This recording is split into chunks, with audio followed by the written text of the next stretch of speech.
Our story begins inside a warehouse with a few people sprawled near a gun that has just been used. Then our protagonist, confused by the scene, says he doesn't remember how it was when he kicked the bucket. But soon some tentacles emerge to remind the fellow of his fateful day, making him flee desperately from the long arms that tried to reach him at all costs. In fact, he runs towards the gun and, quickly turning to aim at his pursuer, fires a few shots while recalling that he had a monster and an angel in the mix. And when he thought he would only have one more boring day of work in his mediocre life, he found himself pierced by one of the monster's arms. The guy felt the tentacle consume him as the agonizing pain took over his being. But suddenly, a red-haired warrior in golden armor appeared, striking blows against those arms to save our boy, who watched everything pressed against the wall while she defended him. The creature was defeated, and the boy, out of strength, slid to the ground, feeling the syrupy substance flow down his body and thought his time to leave had come. Then he heard the footsteps of that imposing warrior walking towards him, and as he faced her shining in the circumstances, he felt a thread of hope despite the pain. The warrior, who was actually an angel, knelt before the dying man and informed him,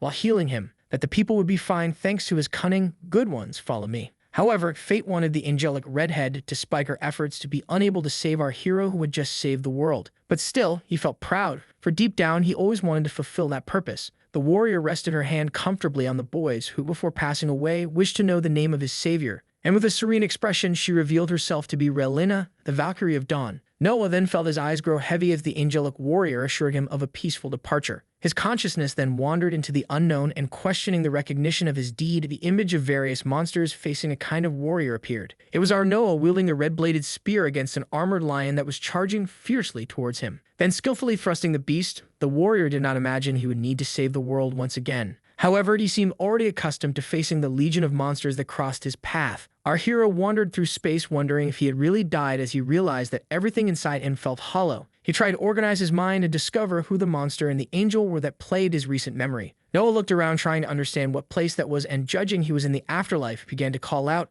"Hello, is anyone there?" Then the slurred voice of a cosmic being approached, revealing that our protagonist had something that was desired. Noah looked at that being filled with doubts and discovered he was facing the embodiment of emptiness that controlled all astral realms. He heard the spirit of emptiness explain that his soul had been scattered in pieces across the astral rifts, but fortunately, the little that remained was enough to recreate him. Then, before a ball of blue energy, our protagonist thought it would be nice to thank for the opportunity. However, even holding that breath of life in his hands, he was unable to feel it touching his skin. The spirit stated that it did not expect gratitude from our protagonist, but ordered him to keep the seal in his possession. And the boy, filled with questions in his mind, wanted to know what the seal was about. The spirit guided him to search within his soul, for that way they could access his astral map through spells. Noah asked how to access his own soul and thought he had no idea how to do that. But to avoid angering that sinister god, he decided to try and began to take deep breaths to access his inner self. Suddenly, a light enveloped him, and his system window appeared, informing him that his astral map was complete. Noah touched the suspended window that looked more like an identification card with his name, race,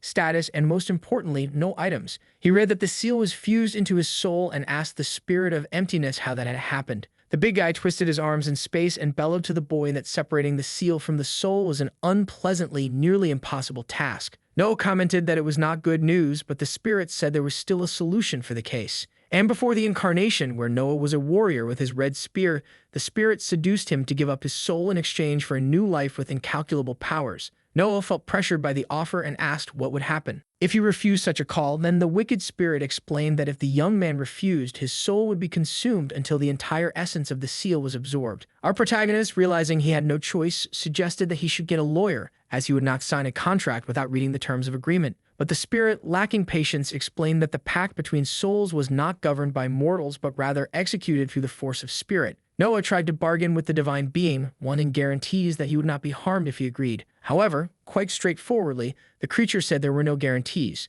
Then the system reappeared with the message of the agreement, and our protagonist realized that with each passing second, he was forgetting more and more of his past life. Noah was no longer sure of what his body was like or even of feeling alive, and with his finger hovering over the acceptance of the pact, he wondered what the price of such an agreement would be. Therefore, he decided to decline the offer, understanding that pacts with entities of the void could not be a good thing. Noah turned to the spirit and asked what was stopping him from just taking the seal, since the being was an all-powerful god. The voice of the creature echoed in the space as it said that Noah had a disconcerting soul and thus grabbed our young man with its dark tentacles. Noah felt himself suffocating in the embrace of the arms surrounding him, while the spirit's voice remained unyielding regarding his decision. The divine being extended its hands, from which the tentacle threads emerged that bound Noah's body, who was tirelessly trying to escape its grasp. The The two stared at each other, and Noah, undaunted, heard the spirit say that it would make him a messiah after removing the seal from his soul. Suddenly, the system appeared with a new proposal for Noah, indicating that he could accept to be the so-called messiah of the creature that commands the void. But the young man, furious, replied that he would not accept any agreement made by the cosmic being.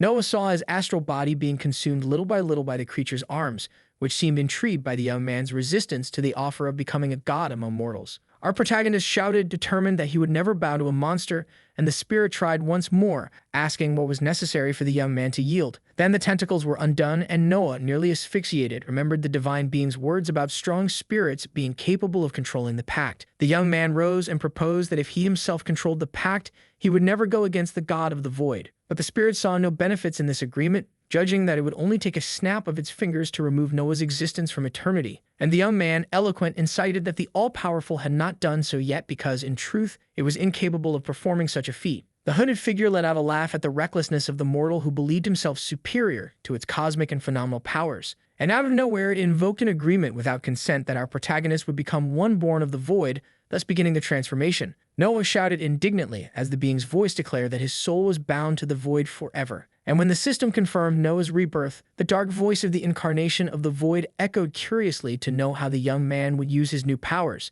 Noah felt his body being sucked in as if he were entering a black hole, and thus he arrived at a temple where hooded men were performing a ritual to invoke the Lord of the Abyss. As those voices echoed repeatedly in invocation, our young man rose somewhat dazed, wanting to know what had happened, and the monks were incredulous to realize that the Lord of the Abyss was capable of uttering words, until a bald warrior appeared dragging something, and the frenzied monks began to praise the Lord of the Abyss again. Noah then saw a gagged woman being thrown at his feet while those present claimed to be honored by his presence, and upon realizing that she was an offering, our young man expressed a look of indignation. The executioner drew his swords from their sheath, and Noah, frozen, watched the scene not knowing what to do. The young man felt sweat trickling down his face, aware that he needed more information. Then he opened the system to check his abilities, and a message appeared about the current mission, where he was to flee from those unfamiliar faces. Indignant, our protagonist rose and began to pat himself down, questioning whether he had become some kind of elemental ancestor. He looked at the monks and demanded answers about where he was, which left the religious figures profusely anxious.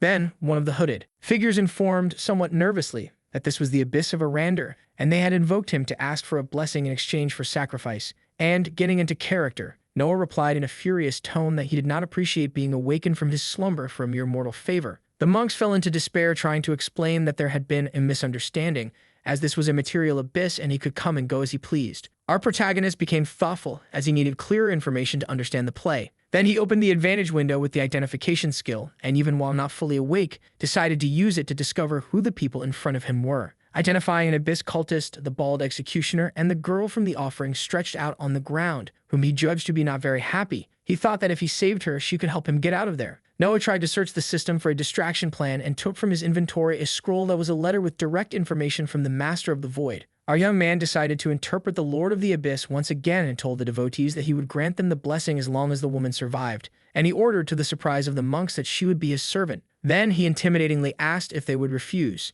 And completely flustered, one of the devotees explained that sacrifices were part of the pacts, but Noah decided that from that moment on, the rules would change. In the face of the panic that ensued, our protagonist raised his arms, interrupting the other's tantrum, and walked towards the girl. Noah crouched down in front of the young woman and whispered, in case she could hear, that even though he didn't know what was happening, he would get her out of there. Thus, he raised his hand and spoke in an imperative tone that the girl belonged to him, until suddenly a voice echoed in the air asking with what authority the young man was doing this. Noah quickly looked in the direction of the voice and, with the identification skill, recognized a dome of monks who seemed to be the elders of that macabre sect. Our young man, still holding the dying girl, realized that things were about to get serious as one of the gossiping monks told the boss about the Lord of the Abyss's intentions. Furious, the boss shouted to everyone that he was just a human and ordered them to capture Noah. Suddenly, the mission that indicated to flee changed to ending everyone in the same proportion, and Noah, like an NFL player, flew against the bald executioner, disarming him. At the moment of the fall, the executioner dropped a key that went unnoticed by our hero,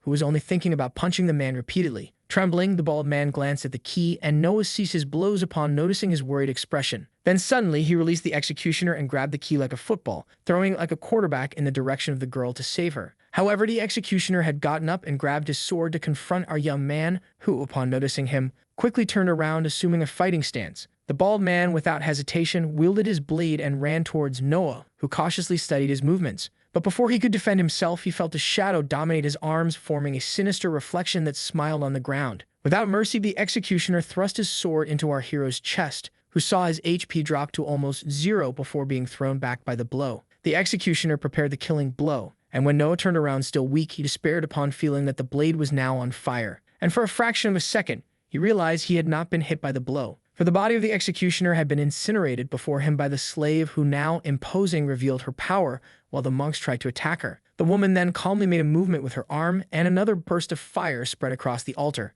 and the devotees who were heading towards her were consumed by whirlwinds of incessant flames with no chance to defend themselves. The boss, already furious, shouted that he would personally deal with the traffic light juggler. Meanwhile, one of the monks was running towards Noah, who was writhing on the ground with only 8% HP. But our protagonist would not give up, and despite the difficulties, grabbed the sword that was by his side, and he quickly got up to take down the religious man mercilessly, while the shadow emerging from his arms reflected serenely on the ground. With the monk's body finished off, our protagonist completed the mission of eliminating the enemies and also, on top of that, save Aurelia Foster, but since he had no path, he could not receive. He experienced points, so the system asked if he wanted to open his paths, as there were some very good cleansing baths. Noah's HP gradually decreased while the system awaited his confirmation to choose a path. However, even before making his choice, the young man could not sustain his body and fell, imagining that dying this way seemed like a joke. He felt his body plummet as he was transported to the astral space once again. But suddenly, his eyes slowly opened, and the young man found himself in front of a machine that catches bears.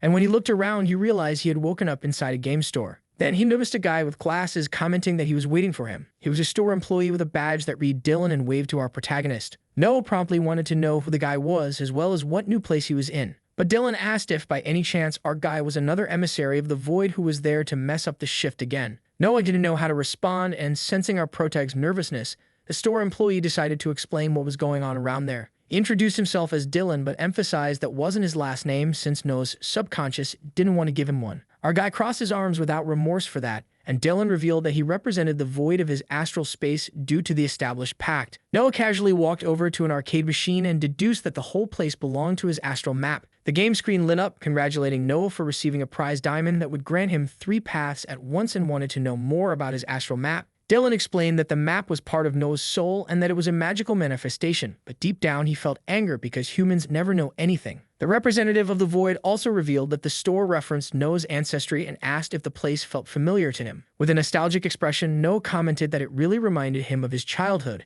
and while unleashing a Hadouken, wanted to understand the purpose of being there at that moment. Dylan also didn't have the answer as it wasn't his job, but he judged that the guy was there for some special circumstance, so he suggested he press start. The game screen entered astral fight mode, and upon accessing the character in use, detected some anomalies with past lives, but it offered some classes for Noah to choose up to 3 if he wanted, and the guy became curious about how to choose his path. Dylan explained that our hero had 4 attributes: strength, constitution, agility, and magic. These were responsible for the aspects of his abilities, and in front of the machine showed that the paths increased the attributes, making him stronger. However, high paths could generate potential blockages, so Dylan decided to show in practice if the guy chose to be a warrior, for example. The path would always give him attribute rewards upon leveling up, but they would be quite common. And passing through other classes like fighter, artist, or rogue, Dylan showed that they would all be very similar. The employee informed that there were more options in other machines, and Noah agreed to check since he found the first one a bit dull. The guy with glasses stopped in front of a healing-focused arcade and mentioned that it was very important, so Noah decided to take a look. Observing the possibilities, our hero commented that he almost died before getting there and asked if next time he would be healed if he chose that path. Dylan explained that, in fact, when you die, time passes more slowly until the new awakening, and with the healing path, Noah would have a few extra minutes to try to survive. Listening to the guidance, our protagonist paused curiously about a path called Exsanguinator, where he could drain the blood from enemies to heal or harm at his leisure. Noah seemed to enjoy the ability, and Dylan, who agreed, commented that it was true healing through suffering. Determined, our guy took the path, and now only 2 remained.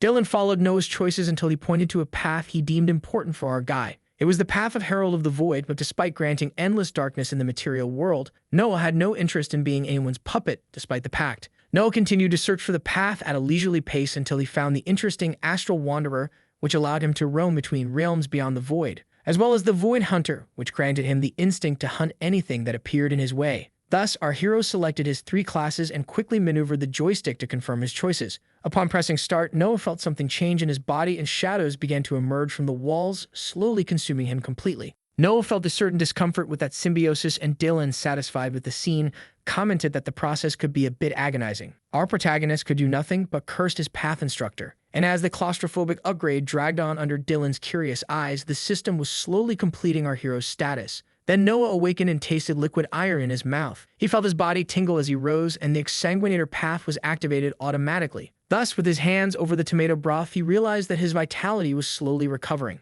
And upon receiving the information that he had 5 minutes left for a full recovery, he decided to lie down in the calm blood without stress. But the brawl was still raging between the boss of the Abyss monks and Aurelia, who was taking quite a beating from the old man. And seeing the abyssal form of that cultist, the fire sorceress faced the enemy, pondering how to find a strategy that could destroy him once and for all. Until a new mission arose for our bloodsucker, where he had to defeat Victrol Nafar, who was the boss of the monks, and gain a rare skill. But for that, Noah needed to not die this time. Aurelia maintained her combat position while the dark arms of the cultists struck in her direction. She blocked as much as she could, and when it was her turn to attack, unleashed fiery bolts against the opponent without hesitation. But while the monk boss seemed to be enjoying the battle, our sorceress was giving her all to defeat him. Noah, who was recovering, anxiously studied the mission, wondering what he could do to gain an advantage in that fight. Then he began to distribute his attribute points, trying to find the best way to balance his power. And when he finished, he received some significant boosts that greatly improved his status. Aurelia continued to attack fearlessly at her enemy, who caused some stalactites to fall to block her. But the young woman quickly retreated, dodging all of them. And with mastery, she set some rocks on fire, hurling them like a shield towards the old bald man who did not expect the onslaught. However, in a shrewd manner, the cultist mage created a protective globe with his dark arms and avoided the fire damage. Noah picked up the executor's sword he had defeated and stored it in his inventory as he stood up, almost recovered, until he caught a glimpse of Aurelia being thrown against the wall and felt the shadow consume the room as the old monk floated sinisterly. Victrol's eyes showed curiosity when Noah shouted to him that it was all a misunderstanding. And he explained that he was an emissary of the incarnation of emptiness and his mission was to deliver a direct message to the leader of the cultists. Suspicious, Victrol asked if Noah thought he was a fool, but the young man tried to be convincing, extending his hand with a scroll to the old man, and informed him that the emptiness had sent a response for his devotion. Victrol stared at the document for a few seconds, and Noah waited for the reading to bring something positive. But the old man became even more furious, considering that lying about the incarnation of emptiness was the greatest heresy. Noah then realized that the strategy had failed and used the astral wanderer's path for the first time, and he disappeared before Victrol, who was attacking him with his long dark arms. Our protagonist seemed to levitate in another dimension where everything around him presented a different hue. Then he quickly opened his inventory to take out the longsword he had taken from the executor and without hesitation, hurled it at the old man with all his strength. Victrol felt the blade stab him at shoulder height, and Noah slid to prepare for the next attack. And while the old man tried to pull the sword lodged in his heart, the young man shouted for Aurelia to set the playground on fire. The sorceress then grabbed the monk boss and hurled him with a fury that seemed to have been stored inside her for centuries. Victrol, with no chance of defense, crashed against the rocks of the wall as the blade sank deeper into his flesh. Not satisfied, the fire girl jumped once more onto the religious leader and unleashed a flurry of flaming punches mercilessly. Then to finish, she raised her leg and smashed down on the old man, who became buried in the ground. Noah didn't know whether to be incredulous at the woman's strength or at his status, which began to evolve considerably, in addition to receiving a bunch of rewards. Suddenly, Noah opened his arms and threw himself on the ground, ecstatic from the victory achieved, but Aurelia approached and said that the guy had a lot to explain. With her arms crossed, the woman wanted to know how he had been summoned to the altar circle, but the relaxed young man thought she should just chill out since she was safe. Then with a serious expression, she activated the little fire and, even grateful, said she would only relax if she knew everything about our prota. Aurelia asked if Noah was a human from that world, and the young man took his time answering, fearing they would eliminate anyone who wasn't from there. But with courage, he took a deep breath and was honest in his response. "No, I am not from here." Aurelia asked if Noah was aligned with the cultists or the Iron Fists, and the young man truthfully denied both. Then he explained to the woman that he didn't know anything around there, and she looked at him, analyzing whether she should trust him. The witch apologized for her behavior but explained that she had already been betrayed once that day. And Noah, staring at the woman, understood that she had gone through a tough day. The two were talking while observing Victrol's body sprawled on the ground, and when our protagonist commented on his missions given by his astral map, the witch was a bit confused about how things worked for Noah, who simply smiled and introduced himself, informing her that he had died before falling into that world. Aurelia was suspicious, as reincarnations only happened with the permission of gods, in addition to the fact that our hero knew her name. But Noah explained that nothing made sense to him either, and that he felt as lost as she did. Aurelia mentioned that inhabitants from other worlds were rare around there, but she trusted that our young man was not lying. Then, the witch sat in a lotus position and Noah stared at her curiously. After realizing she was meditating, he assumed that the most important thing at the moment would be to get away from there. Aurelia looked back at Noah and was sure that the young man did not belong to that world. With her hands together, she explained that meditation was the most effective way to restore mana, and noticing the young man's weak aura, suggested he do the same. But Noah knew nothing about that, so Aurelia explained that every awakened person had an aura. Noah commented that in his world there were mediocre magicians, and Aurelia found it interesting that someone who didn't understand real magic chose the path of the exsanguinator. Our protagonist liked the idea of being different and asked if it was a problem to break the taboo. But for Aurelia, as long as he didn't become a necromancer, it was all right. And then she told Noah to calm down because it was time for meditation. Noah shut his mouth and the system appeared before him, informing that he had obtained the meditation skill, and therefore, in addition to up, the young man received an amp bar. Our hero decided to explore the blue window in front of him while he recovered. Then he slid his finger over his attributes and discovered the power of obliteration, which was capable of channeling the energies of the void to end everything that crossed his path. Noah stared at his hand while testing a bit of the power, and soon the system warned that he was draining health through the void. The young man expressed a devilish smile, pleased to have acquired the exsanguinator path. When the mana reached 100%, Ardu stood up and walked over to Victrol's body, which lay on the ground. Aurelia picked up the monk's bracelet, which served as a direct storage device in the magical dimension, and she said they could obtain its contents if they took it to the city. Noah found the item interesting and wondered how it would be to transfer his inventory to an object like the bracelet. Then Aurelia informed him that this type of storage used blood ties and could not be accessed even if the user was dead, unless she found the key, and so she searched every possible hole of the old man. Noah asked to take a look at the bracelet casually, and Aurelia, seeing no problem, tossed it to the young man. He began analyzing the artifact until his inventory detected the storage device and asked if the hero would like to transfer the items to him. Noah confirmed the action and received mana points in addition to filling his inventory with Victrol's items. Meanwhile, the witch commented that she needed to find a basement key, and Noah raised a key to show the young woman, who promptly wanted to know where he had gotten it. Noah explained with the bracelet on his wrist that the key was inside the old man's storage and listed several items he found there. Aurelia was surprised by Noah's ability as she saw the key she was looking for float into her hand, and our hero decided to try on one of the clothes from Victrol's inventory. Dressing in a cloak that looked more like a beggar's blanket, he then focused on a ring with the Eye of the Abyss, which Noah considered to be cursed. However, Aurelia, who was driving the head monk, said, even with disgust for the artifact, that the ring provided a large amount of mana. So Noah decided to put on the ring, even though he didn't like the way that Eye stared at him, and he realized that one of his abilities was to reveal the levels of the people around him. Now his perception reached another level, and therefore he identified that Aurelia, with her flames, was level 68. Our protagonist took another look at the inventory and smiled as he picked up Victrol's daggers, which he judged to be quite light and practical. While Noah was having fun with his toys, the witch conjured a fire spell, and looking at the religious body on the ground, she rhetorically asked if it was the first time Noah had finished off an enemy, and curious,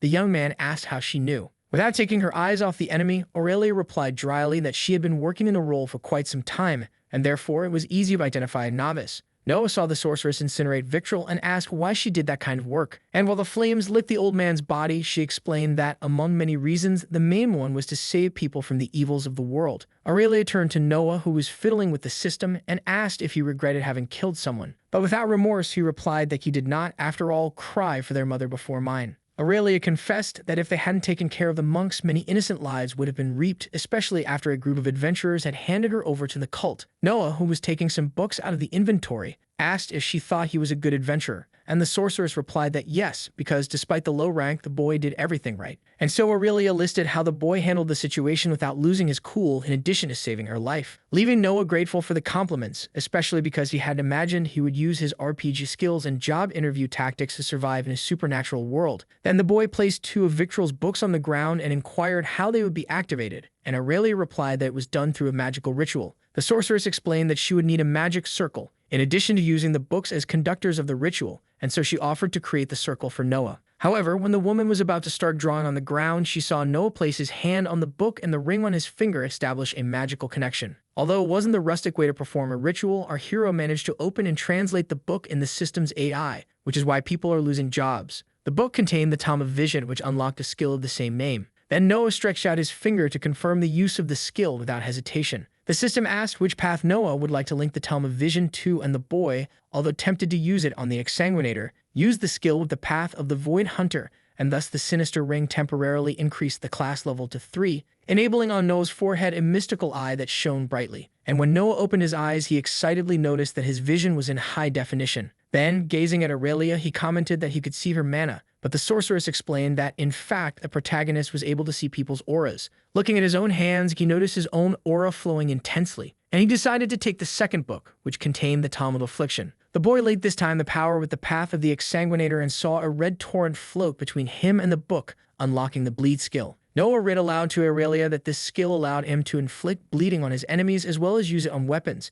and he discovered that he should eat a level F mana stone. Then Aurelia advised him not to ingest anything above that, as he would suffer from mana poisoning. With her hand on her bicep, the sorceress explained that 2 levels above he would become strong for a time, but soon he would feel his body paralyzed and then writhe on the ground like a dizzy worm. Consuming higher levels, the damage was worse, where if he was lucky he would simply explode, but if not, son, get ready to suffer. Noah stared at the stone, attentive to the instructions, when the girl informed him that they should leave. The two followed down the corridor, and when Noah asked if they were looking for the exit, Aurelia, who was bandaging her arm, said she was looking for a chamber with magical artifacts. The girl was inclined to find belongings of a person she was assigned to locate, and Noah, curious, wanted to know if there were still living people inside. She then told him that they kept captives in a dungeon where she was the last prisoner. But still, she asked Noah to stay alert as there could still be cultists or monsters around. The two continued down the long corridor, and while Aurelia inspected the rooms around, our hero remained vigilant at the rear, until the sorceress opened one of the doors and asked Noah for the bracelet that functioned as a storage device.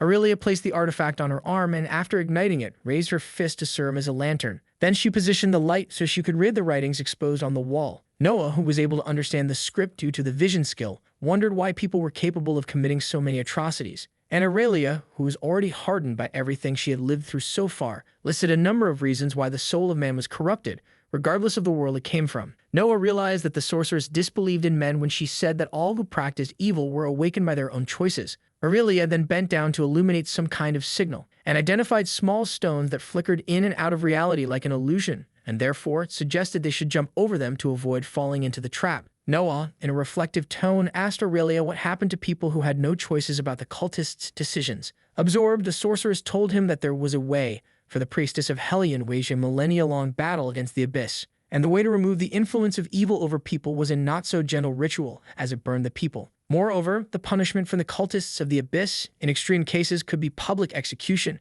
and those who survived were never the same again. Indignant, Noah trembled as he asked what happened if it was a child forced to follow the cultists, and Aurelia replied after they left the thorn trap behind that children were sacrificed without pain. Until the sorceress pointed to a door just ahead and, upon approaching, noticed it was sealed by magic, so she decided to use brute force, applying a punch filled with fire that made Noah shield his eyes given the explosion. Then they crossed calmly, and our hero ironically judged that this was the right way to open a door. The room had various books scattered around, and Aurelia deduced that it was a place for the cultists to study. She flipped through the pages of one of the books but commented that there probably wasn't anything interesting there. Then Noah, putting himself in the mind of the cult leader, assumed that if there was something important in the room, it would be elsewhere. So he walked over to a shelf to look for another dusty book that soon triggered our hero's Rinitis. But fortunately, the book had an advanced ability called the Call of the Abyss, capable of summoning creatures from the void. Noah felt tempted to equip himself with the ability but hesitated, as his goal there was to find this secret area first.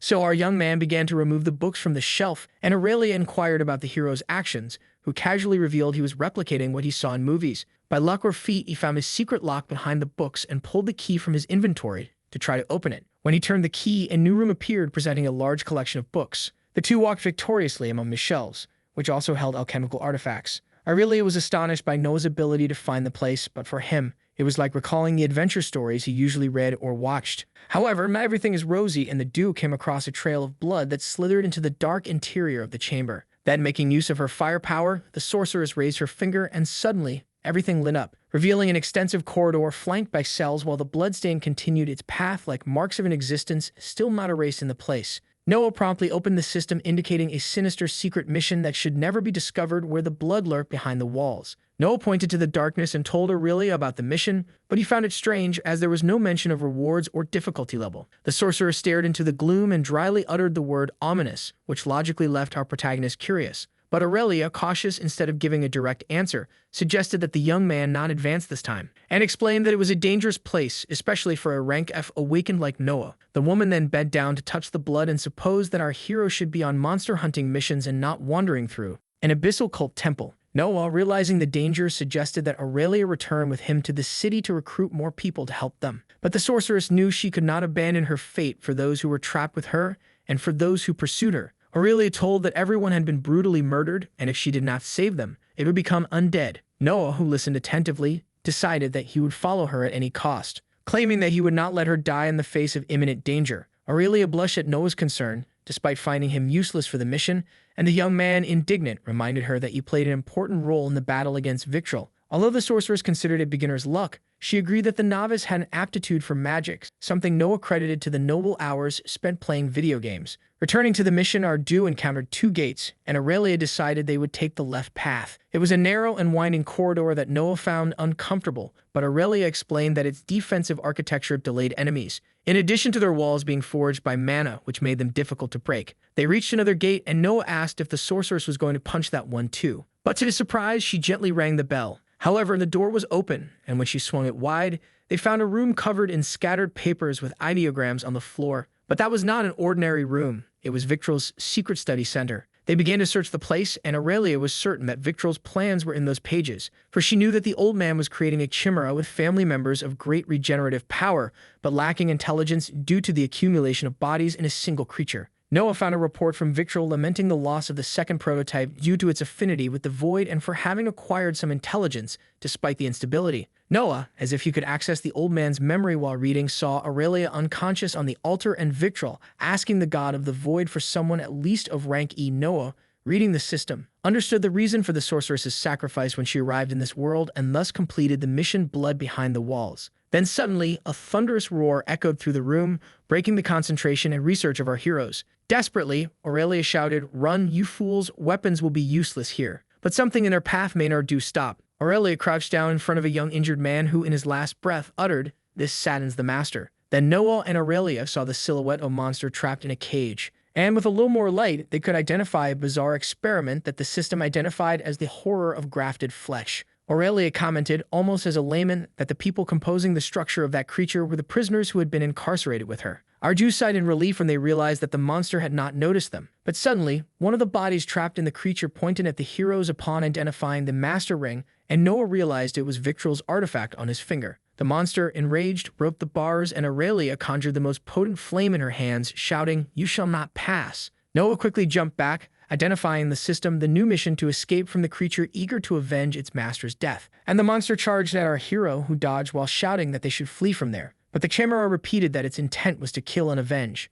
Then it lunged again and lassoed Noah's foot with its tongue. Our hero found himself hanging upside down and quickly activated the blink ability, but due to his position, he couldn't use it as his aura was suppressed. Until Aurelia's fire appeared, literally licking the monster's tongue, which instinctively released Noah. The protagonist executed a ninja roll to distance himself while the creature's eyes fixed on the sorceress. Aurelia became the monster's target, and for a fraction of a second, she noticed that the fire would not be enough to defeat the highly regenerative beast. Suddenly, the monster changed its form into a spiny lizard, emitting a shrill sound. And Noah covered his ears to lessen that deafening noise until the system updated his condition, allowing him to resist the effects. However, the creature shot quills in Aurelia's direction, which she skillfully dodged. And using her fire magic, she advanced as close as she could to launch a fireball at the monstrosity, which felt like a soft jackfruit, burned by the flames. The witch approached Noah, asking if he was okay, but our protagonist could barely understand what she said due to the buzzing in his ear. However, the creature was still recovering, and they were almost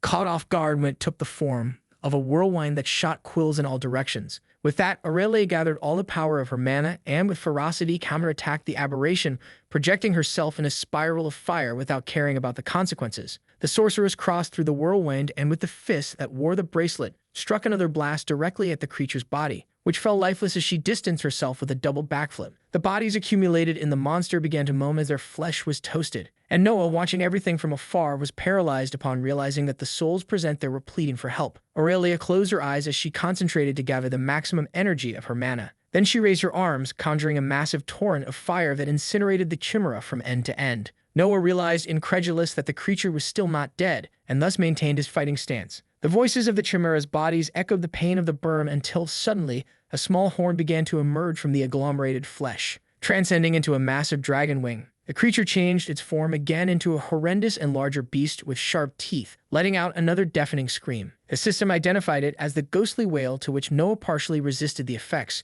Our hero fell to the ground, dazed, receiving psychic damage from terror that considerably reduced several of his skills and attributes. Meanwhile, the chimera shaped itself into another disgusting being with its power of vicissitude and charged at Noah, who quickly activated the blink ability from the astral wanderer's path and dodged the impact. The beast then attacked Aurelia, who this time could not escape and was lassoed by the enemy's tongue. The chimera suddenly had its attention diverted to the other side and charged at Noah, even with his blink activated. Our hero jumped to dodge and noticed Aurelia unconscious against the wall. The monster turned to the sorceress without finding Noah, then pulled out its daggers from the inventory and plunged them into the back of the aberration. Resisting the attack, the beast swung its tail towards the hero, who activated the blink ability again, hiding in the void. But the system informed that his mana was low, so he consumed the rank F stone, which restored his energy to 100%. Then, with power at full throttle, the young man pierced the creature with continuous strikes from his dagger. Noah jumped away from the beast, which was trying to recover from the multiple attacks.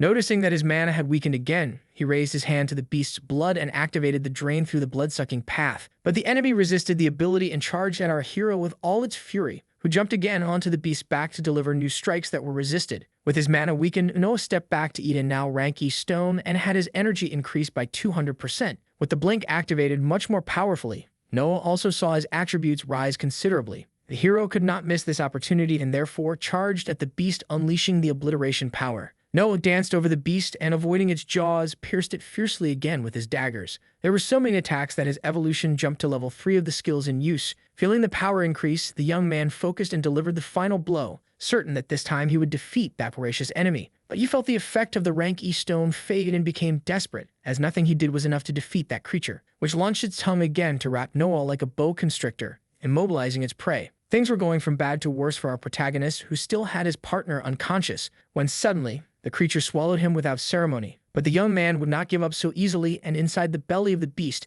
activated several abilities to recover his energy, and tore the creature from the inside out as if it were a sirloin steak. This time it seemed to work, as the chimera lay sprawled on the ground with its tongue motionless while Noah emerged from its interior exhausted. The faces that made up the monster showed themselves alive, and Noah wiped his face covered in berry juice and walked slowly towards Aurelia while the system celebrated the victory and evolved our young man's paths. But faced with a battle like this, Noah could not hold on and fell exhausted face first to the ground while receiving the Tome of Vital Force as a reward, and completed the blood absorption of the chimera. When the system completed the progress, Noah moved his trembling hand and gathered all of his strength to rise again. Then he executed meditation for mana recovery and obtained the expected result. But suddenly he felt a heart pain and fell again, not understanding what was happening to his body. Our hero was detected with mana poisoning, and his HP began to gradually decrease. At that moment, Aurelia asked if the young man was awake, but due to the pain, he replied that he wished he weren't. As our protagonist writhed, the sorceress thanked him, incredulous, for managing to defeat the enemy and, on top of that, save her life again. Aurelia tried to apologize for not being able to help, but realized that the hero felt strange, and recognized the mana poisoning in Noah, but said there wasn't much to be done about it. She explained that although unpleasant, it was not lethal, and raising one of her arms, mentioned that she knew a way to cure him. The two sat in lotus position, and Aurelia asked Noah to release his mana until he was completely empty. Noah followed his friend's advice and began to drain all his mana. The system, performing an x-ray of Noah's heart, informed that his mana was low, leaving his body weaker and weaker, and after a few seconds, all the poisoning had been removed. Noah lay down still dazed, and Aurelia explained that little by little, he would regain his strength, but he would need about 2 days to be back to normal. Noah felt his mouth dry and asked the sorceress for some water or a regeneration potion. She promptly handed a canteen to our hero, who didn't think twice and gulped it all down. Noah, with the book in hand, concluded that he would need many more skills to face the adventures ahead. And so he scanned the Life Force book he received as a reward. A golden light began to envelop the chimera as the system unlocked the new skill for Noah. He felt the same light surround his body while reading that the Vital Force skill would be linked to the blood-draining path. Aurelia sensed from Noah's aura that the skill was a good one, and the protagonist shared that he could now store extra life, giving a boost to his blood when needed. This made the sorceress find it unfair how he dropped that pile of magic. But for our young man, unfair was a world where everything was solved with magic. Noah decided to store the book in his inventory and was notified that he could obtain a fragment of infinite potential. The protagonist also decided to take off the ring with the Eye of the Abyss and commented that he expected more from it in using his abilities. Then the system notified that another unnamed fragment was ready to be consumed, where Noah could unlock a seal. But the protagonist found these system messages about veiled items strange, and Aurelia warned that in some situations it was normal. So Noah touched to confirm, and suddenly a rain of windows appeared informing him that he had modified his genetic code, until he received a new mission for the mysterious fragment where he should find hidden memory parts scattered throughout Arander. Suddenly, our hero began to feel unwell, and the system informed him that he needed to be purified to complete the Devourer transformation. Noah started calling for Rawl while a dark liquid involuntarily poured from his insides, until everything calmed down and he was purified, removing all the magical toxins he had consumed and improving all his attributes. But Noah's expression remained strange, and Aurelia saw the young man collapse unconscious, then wondered where he came from to need such intensive magical detox. After the scare, Noah went to take a shower, trying to piece together how he went from a terrible workday to absorbing blood and pulling things out of nowhere. Noah felt extremely relaxed, and after drying off, he went to check how his attributes were in the system, until he was stunned by the extent of the appeal that the new Devourer status granted him. Curious, he activated the growth attribute and felt his aura getting stronger as he was granted an additional 5 points in all attributes.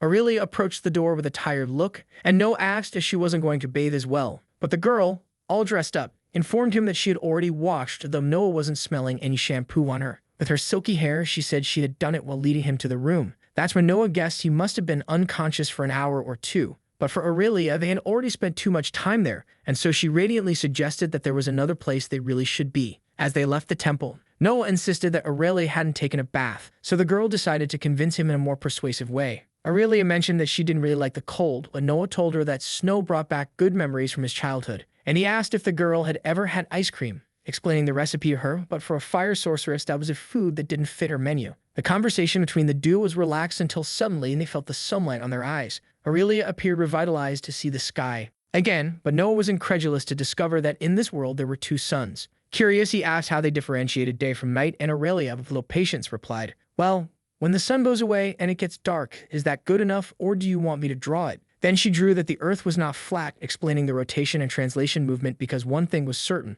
when the second sun arrives, it will realign the planet's orbits. I think neither Noah nor we understood much of this whole thing, but the important thing is that the system informed that the mission to escape the temple was complete. Our protagonist noticed something shining, and he asked if Aurelia had found what she was looking for, and the sorceress confirmed by showing a necklace that protected children from evil spirits, even though it had no magic. Noah pondered over the object while she said she found it in the dungeon cells. A new mission appeared on the screen informing that he had found a necklace belonging to someone in the village of Leifar and therefore should return the item. Noah then asked if Aurelia would accompany him on this mission, but suddenly a gust of wind blew through, tussling the sorceress's washed hair. Aurelia confirmed, but suggested they camp as the sun was about to set. Moreover, it was Noah's first mission, and she wanted to prepare him for the occasion. The young man made an ironic bow to his master, but Aurelia, always quite literal, despite her suspicions, didn't catch the rogue's jest. The new day arrived, and Noah was startled when he saw Aurelia, who brought 2 giant armadillos and commented that they would help them cross the forest. However, Noah, apprehensive, wanted to make sure the animals wouldn't eat them, judging them to be somewhat large,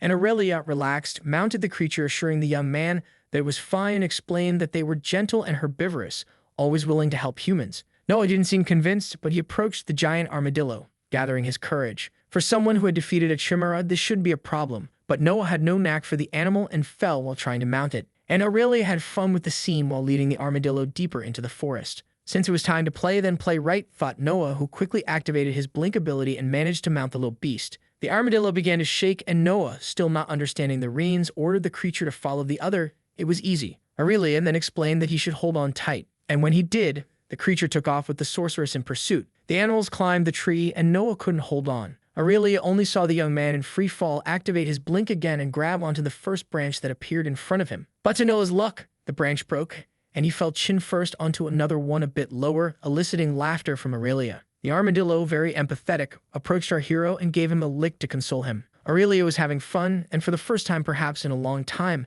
a genuine smile shaped her face. The two continued their journey, jumping over branches as if they were free spirits of nature. Noah was radiant and commented that he felt like he was flying on dragons again. And Aurelia showed curiosity as she thought that in the hero's world there was no magic. Noah explained that there were many coming from books, movies, and legends, but not that they were real. And he told her that in his world the closest they got to dragons were dinosaurs, but they went extinct millions of years before humanity. Aurelia deduced that the dinos were not like the ancient dragons that destroyed everything in their path, even though they hadn't appeared for centuries, turning them into myths. But for the sorceress, they were myths fabricated by the strong elite of awakened ones who wanted to cover up their cowardly attacks against the population, which to Noah sounded more like an Illuminati-type conspiracy. Noah asked if Aurelia believed in dragons, and for her, having seen the most diverse creatures, they were the kind of monster that overshadowed even the strongest adventurers. They continued their musings about the existence of dragons, and Noah had the feeling that he had experienced that conversation before, but couldn't recall when. Suddenly, Aurelia sped up and said they would soon need to continue on solid ground, and Noah asked how far the village of Lefar was. The sorceress informed that they would arrive in 4 hours and therefore decided to tell a bit more about Arander to the young man. Ardu rode along a road until voices alerted them to the presence of adventurers. Noah and Aurelia seemed surprised by the warm reception the local people gave them, and the young man asked if people usually treated them like this. But the sorceress, with a bland expression, replied that only in small villages. As they followed the main road, our protagonist's ego flared up, and he thought it would be interesting to live a day as a hero. Watching the people applaud his triumphant entrance, they arrived at an inn, and Aurelia asked an employee to take care of the armadillos, offering as a reward a small leather pouch containing mana stones. The boy, who was no fool, decided to check to confirm if they were real and thus led the animals away. But Noah, who found the sorceress generous, learned from her that helping a worker with a tip always pays off in any respectable universe. Aurelia took advantage of the conversation to suggest that Noah remain discreet, and the young man asked if he would have problems. The sorceress replied that for adventurers who travel a lot, probably yes, but for a village on the outskirts, he was as important as a plant. And so she suggested upon entering the inn that if Noah kept to himself, he would raise fewer suspicions about his origin. The innkeeper welcomed our adventurers and asked how long they would like to stay in the village. Then Aurelia replied that it would only be 1 night while placing 2 mana crystals on the counter. The innkeeper handed over the key indicating the last room on the left on the 2nd floor. Aurelia stretched out her hand with the key to Noah as she had some things to do in the city. But our protagonist wanted to enjoy the stay and learn a bit more about the place full of outsiders who, for the first time, didn't want to kill him. The innkeeper looked astonished at the boy, who tried to apologize with gestures at Aurelia's disapproving gaze. Where did he not understand the part about being discreet? With some intimidating slaps on Noah's chest, the sorceress left, reminding him to be careful or he would see her again. And the innkeeper considered her quite rough as he watched her leave, but for our hero, that was the most interesting part of working with the tough girl. The man offered Noah a drink. Knowing that only idiots or adventurers come from the Lost Forest, he thought it would be the best remedy. And Noah, who was a bit worried since the magical detox, hesitated but decided to accept and wet his throat. Then the innkeeper shouted to the waitress, "Bring a mug for this man."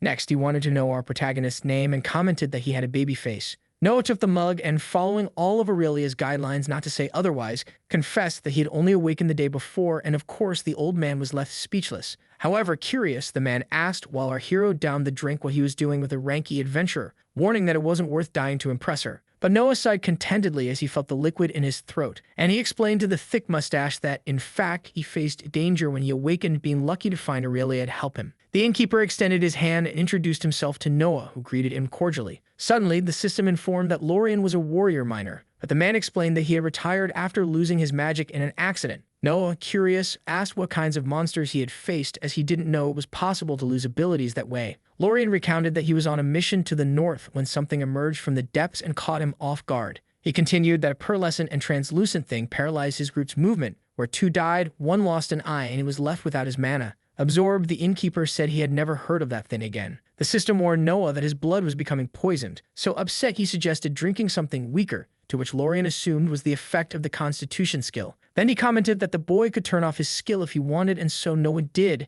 deactivating the vital blood. Excited, he asked for another round because now he was going to celebrate until he dropped. Lorien, satisfied, explained that if Noah got too cheerful, he could reactivate the skill and sober up quickly, even curing the hangover. Shortly after, Noah let out a hiccup, and the system informed him that he had been poisoned at level 2. Another hiccup, reactivation of the vital blood, and clean again. Noah asked the man about the villagers who were lost and if there was a search team. Lorien stared at his mug and lamented the fateful incident. He told that it happened about 6 months ago and 2 adventurers went to look for them, but they did not return, so people gave up. However, only when the mines collapsed did they attempt another search, and once again without success. Lorien continued that they wanted to seal the mines forever, and some villagers protested, as it was the main source of wealth for the village to sustain the harsh winter. Our hero took a mana stone from his inventory and placed it on the table, while Lorien said that there were howls coming from the mines that could be zombies. Noah left the tavern stretching and reflected on Lorien's words about the guild's involvement and a possible evacuation of the village if it were true. Then he decided to explore the place to observe the workings of that peaceful and hardworking society.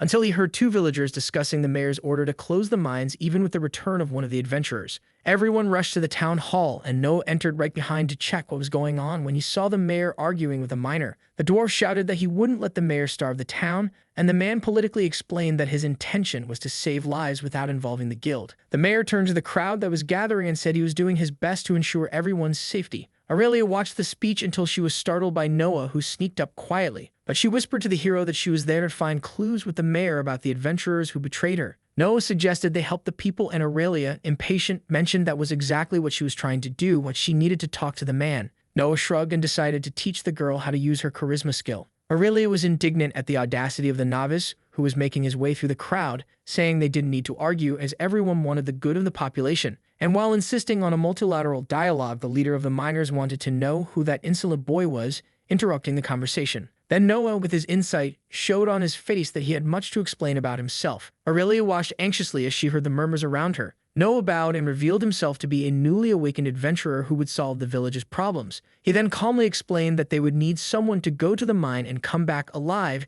and he offered to take on the task. The miner leader crossed his arms and, skeptical, asked why the village should send a novice to die, and Noah promptly informed him that he wouldn't go alone, pointing to Aurelia, who, not wanting this exposure, nearly flew at the neck of the boastful protagonist. With no way to escape, the sorceress approached, saying she was a ranky adventurer and had been hired for a mission that could tie into the mine's problem. The mayor recognized Aurelia, recalling her previous group, so she said this matter was part of her mission, but she was willing to assist the village first. Seizing the opportunity, Noah interjected that they would logically need fair compensation. The mayor then showed himself to be cordial, asking what the price for the task would be, and Noah wanted to know if there was a ton of skills in the village. The city leader replied that he had one, but it wouldn't meet the boy's expectations, and thus suggested he go to the city of Windrest, where there was a greater influence in equipment for adventurers. Aurelia commented that it was the city that he would go to next, but for the current mission, a level D mana stone and 2 horses would be sufficient. The dwarf leader of the miners said he would join the heroes, as he knew that mine like the back of his hand. Noah shook the mayor's hand for the deal made,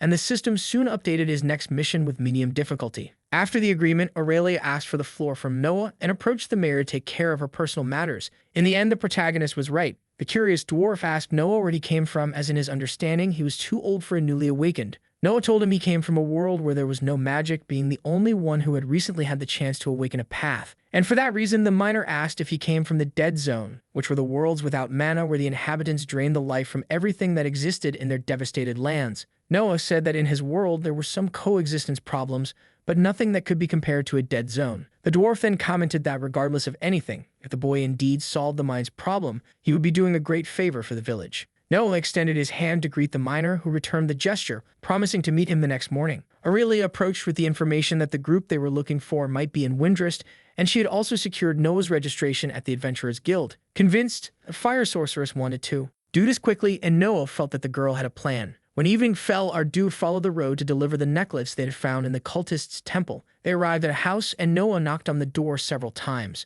until an elderly woman opened, hopeful, thinking that a certain Pierce had returned. But her expression changed when Aurelia showed the necklace and asked if it belonged to her. However, the artifact was Pierce's, and with tears in her eyes, the old woman asked if the adventurers had found him as well. But Aurelia, regretful, shook her head negatively, and the lady clutched the necklace against her body in lament. Aurelia comforted the woman, who was trembling profusely, when another young girl appeared at the door. Our heroes were invited in, and sitting in the living room, they saw the daughter comforting her mother over the invaluable loss. The young woman thanked them for returning with the necklace, as she felt it would help them move on, but she warned that they had no money to pay for the service, and Noah asked the family not to worry, as they would continue the search for the mine. Aurelia felt guilty for not being able to do more, and Noah, feeling the sorceress's pain, comforted her with a hand on her shoulders. Our two, having nothing more to do, said their goodbyes and stood up to leave, and the elderly woman suddenly asked them to wait. She clutched the necklace and sought any information from our heroes about her son's death. Then Aurelia firmly revealed that many people from the villages had been captured by the Abyss cultists,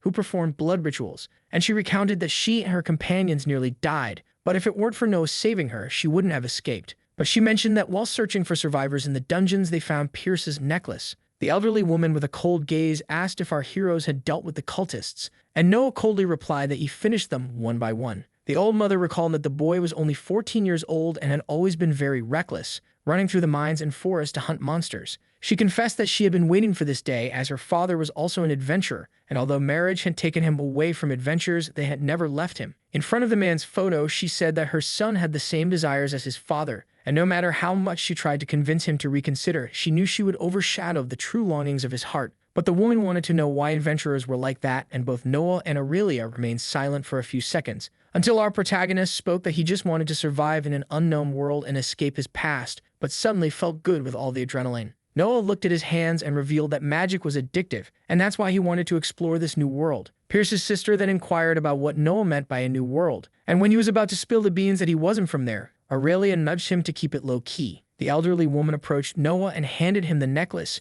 imagining that this would be her son's wish. Then our young man promised to keep it as a treasure, and thus the mission of the lost memory was completed. Our heroes said their goodbyes, and as the day was ending, Aurelia suggested they go to sleep. But Noah commented that he needed to eat, as he wouldn't go hunting monsters on an empty stomach. This made the sorceress smile and reveal that if she didn't know our hero, she would think he had some experience as an adventurer. So they returned to the inn to prepare for the new day in the mines. Near the mine, the dwarf explained that initially, the place would be a dungeon, but something in the chamber formations killed its core, leaving it just a shell. Noah, confused, asked if dungeons could die, and the dwarf explained that if the core was eliminated, it was possible, although he considered it a great foolishness to do so. A domesticated dungeon was the most precious resource one could have, so many kingdoms were founded above these locations. Aurelia speculated that it might be a zombie dungeon as it was a national threat and all guilds should work to eradicate them. But for the dwarf, it was just a typical dungeon of a certain land. They arrived at the entrance and Noah thought he could shorten the path by using his obliteration ability. However, they acted traditionally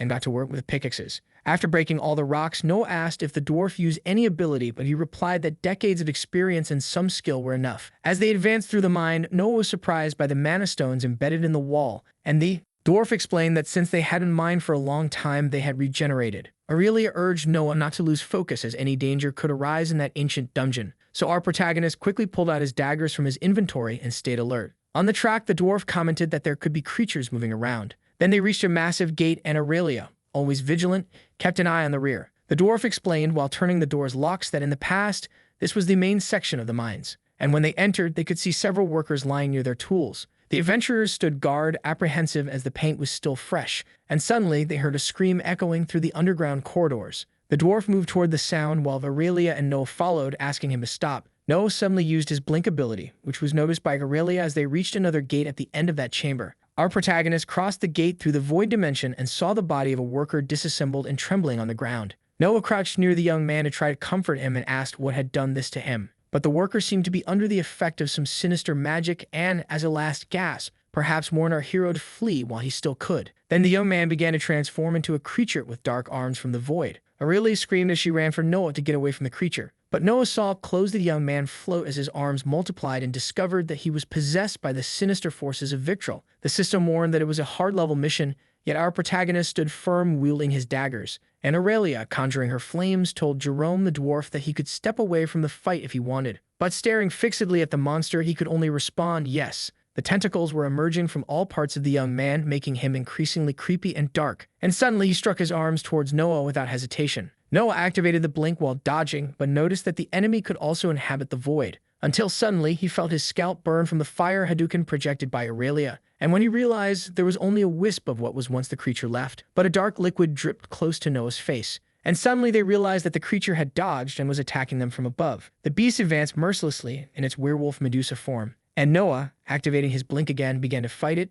thinking that if he didn't do something useful, he would be easily destroyed. Aurelia unleashed another burst of fire, but the monster blocked and snarled at the sorceress, flaunting its protruding tongue. The heroine maintained her stance until she saw a rock on a pillar. With her fire magic, she lifted the rock, igniting it until it transformed into a comet, and she shot it towards the enemy with all her strength, which this time felt the blow. Then Noah ran towards the fallen creature, for that was his chance to eliminate it once and for all. He plunged the daggers mercilessly, and his eyes began to turn red due to the blood-draining ability he applied to the creature. But still, the monster tried to retaliate, and Noah had to retreat to avoid being hit. However, our protagonist, while draining the enemy's blood, was inflicted with necrosis poison and began to receive blows from the enemy without being able to protect himself. Then Noah vanished again into the void, and Aurelia waved her arms to draw the monster's attention. But the blood betrayed our hero's position, who, wounded, had his EP reduced to 7%, until he received a little resistance potion, and he returned to the fight, jumping like a frog and cutting the enemy's tentacles with his daggers. Aurelia concentrated her mana and fired another powerful blast at Victrol's servant,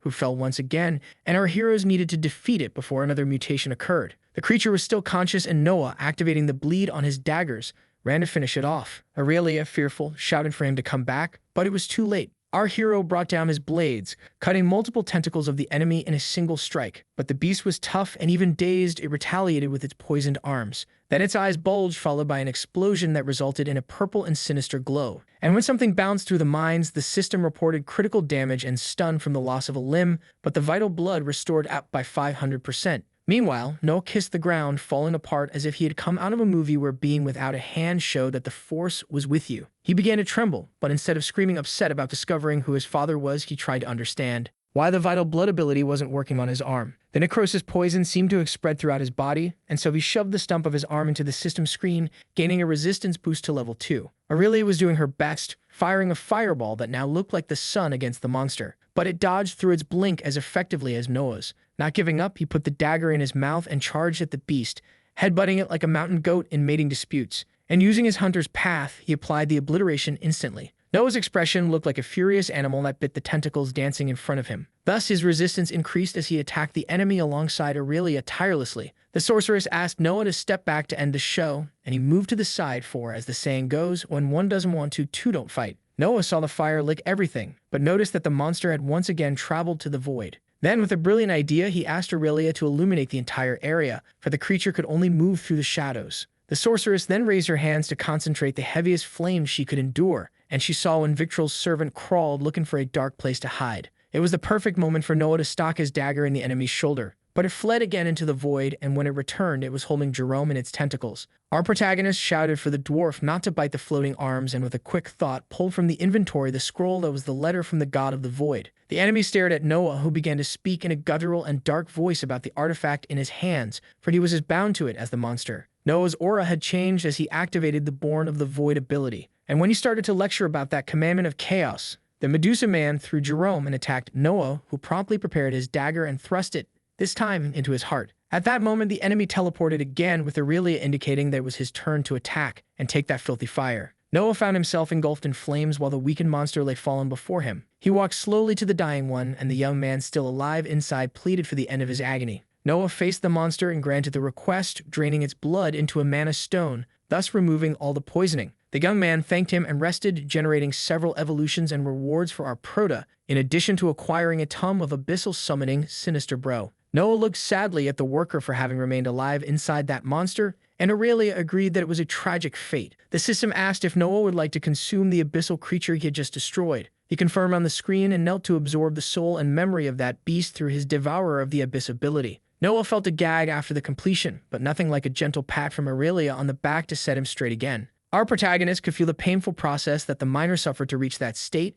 increasing his disgust for Victrol and everything the cult propagated to the people of Arander. Noah, filled with hatred, vowed to end all the cultists and thus received a new mission to hunt and destroy them, despite being deemed impossible by the system. Aurelia sensed the heavy atmosphere and approached Noah, suggesting they find a healer for him, and so she led him out of that chamber, supported in her arms. Noah awoke as soft music played and got up, revealing a specter where his hand used to be. He received a warm good morning from Dylan, the most tedious void assistant with his own work, and asked what he was doing in that modern room, but the man insisted he already knew the answer, so our hero didn't have to strain his memory too much to recall the battle, Aurelia, and the severed hand. And Dylan, somewhat relaxed, commented that Noah's world was fascinating, especially for not having magic pouring out of an action movie screen, for, in his view, human nature was more violent than much of what he had experienced. But Noah was more interested in knowing how the guy had managed to access that place. Dylan explained that every record of Noah's astral map was connected to his soul and therefore obtained information about everything he knew. And since he wasn't sure if he would stay there for long, the assistant preferred to absorb as much knowledge as he could. Noah was upset that the man didn't believe in his potential, but despite that, Dylan congratulated our hero for having exceeded survival expectations,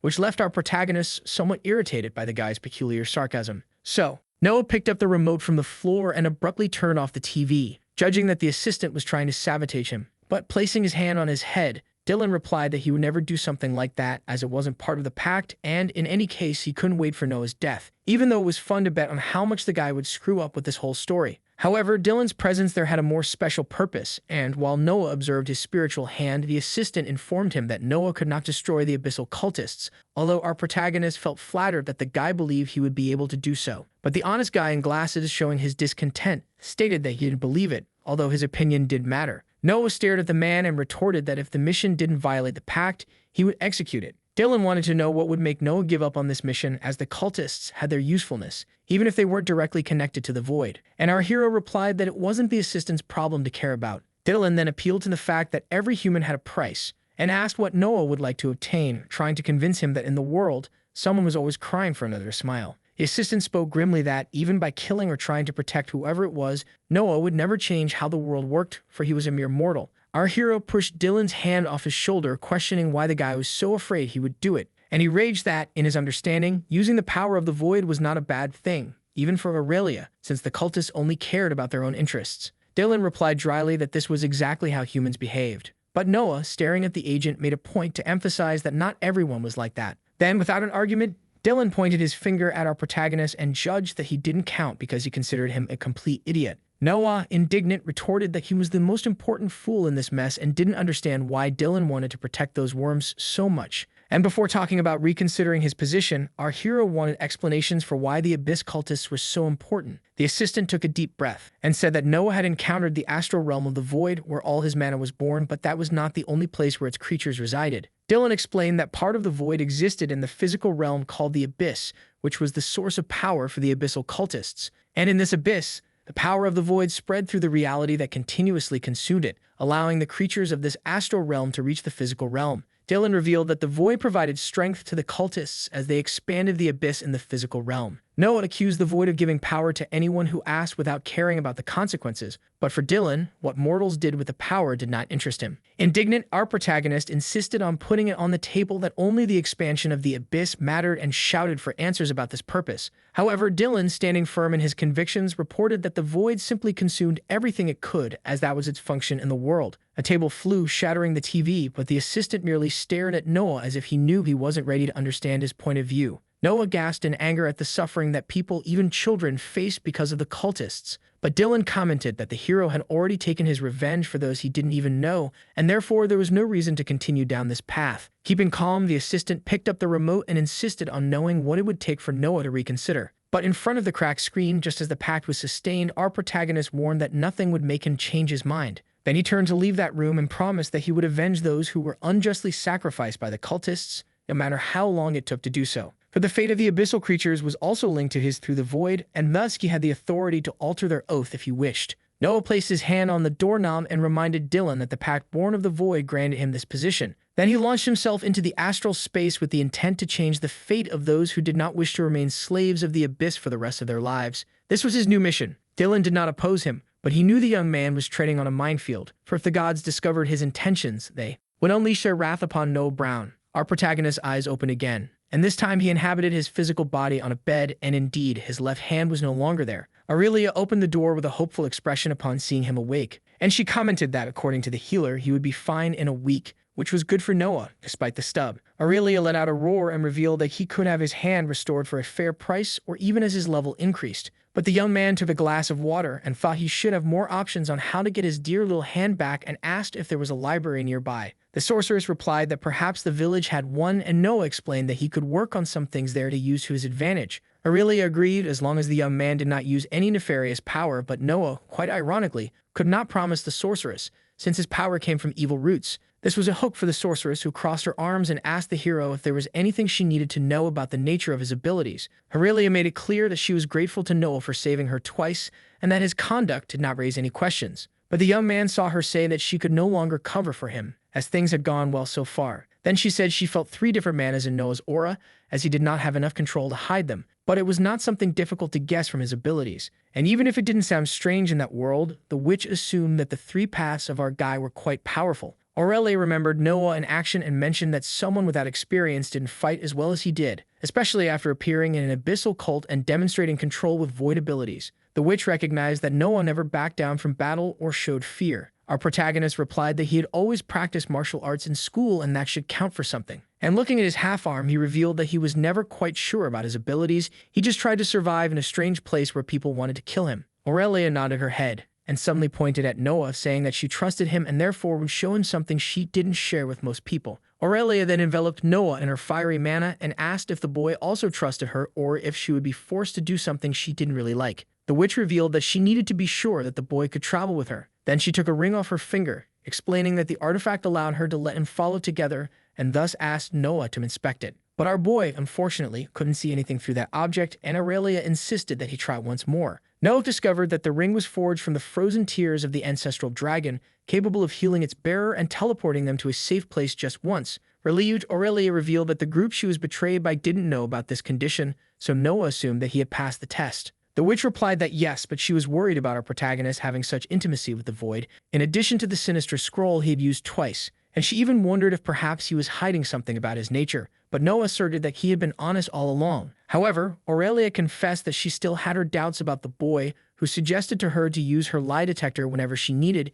even though she didn't have one. Noah handed a mana stone to the witch and asked her to press it against her chest so she could know the nature of her mana. At that moment, a dark aura enveloped Noah as he said that the memories of his death seemed to have been erased. But he could tell Aurelia that he awakened in the void and for that reason received the paths and the scroll, even without intending to harm innocents. Aurelia asked Noah to swear standing that he was not lying, and when he repeated the words of the oath, a new mission screen appeared informing that he was now a man of his word. Noah felt a golden light rise above him, and soon after, Aurelia noticed that the stone had not broken, thus allowing her to fully trust the words of our honest boy. Noah was surprised by how the scheme of breaking the stone in a lie worked, and Aurelia told him that some aura masters could hide their nature, but it was difficult. Our boy felt much more relieved, so he decided to do something useful like changing the bandage, making the bed, and then he went for a carefree stroll around the village, until he arrived at the library and picked out some books that talked about how to restore arms. The idea of a mechanical arm stirred in his mind, so he studied a pretty crazy formula with void parasites and other nefarious things for the reconstruction of his arm.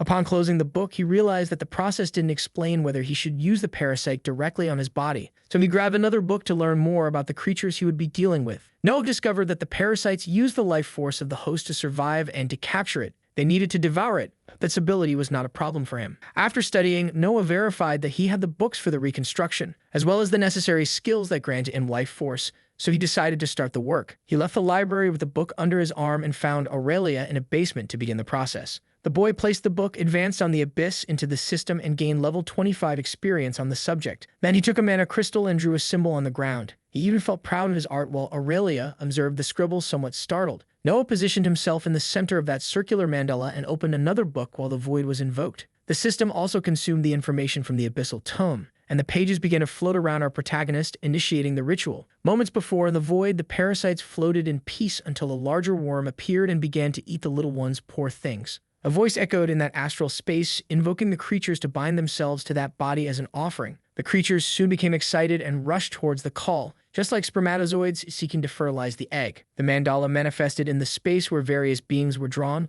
but one of the worms cut in line without ceremony, following its nature. There was an astral battle among the abyssal beings, but the little worm managed to slip away from the jaws and entered the portal between worlds. On its path, some phrases of kindness were imprinted in its consciousness, but the main one was that the creature should always obey its master. Then there was the manifestation in the physical world before the eyes of Noah and Aurelia, who observed the process. The creature rose and heard the first command from its master. The worm crawled towards Noah, aware that if it did not obey him, it would return to the darkness. And as it approached, our protagonist saw a new arm materialize where the stump of millions had been, aiming the new pet Tony, until the limb fixed itself to Noah's body, causing a bit of pain with the implant. The system informed that the hero had been hit by an abyssal parasite, contracting 1 point of fever. Aurelia desperately activated the flames in her hand and asked Noah to cancel the ritual, but our boy warned that he was fine while trying to control that new force over his physical body. Suddenly, Noah fell, feeling pain, and upon facing his new friend, revealed that his body was burning. Then he received an ability that allowed him to tolerate pain. However, the heat was so unbearable that he instinctively lifted his shirt. His arm began to merge with that dark energy, and his fever evolved to 2 points.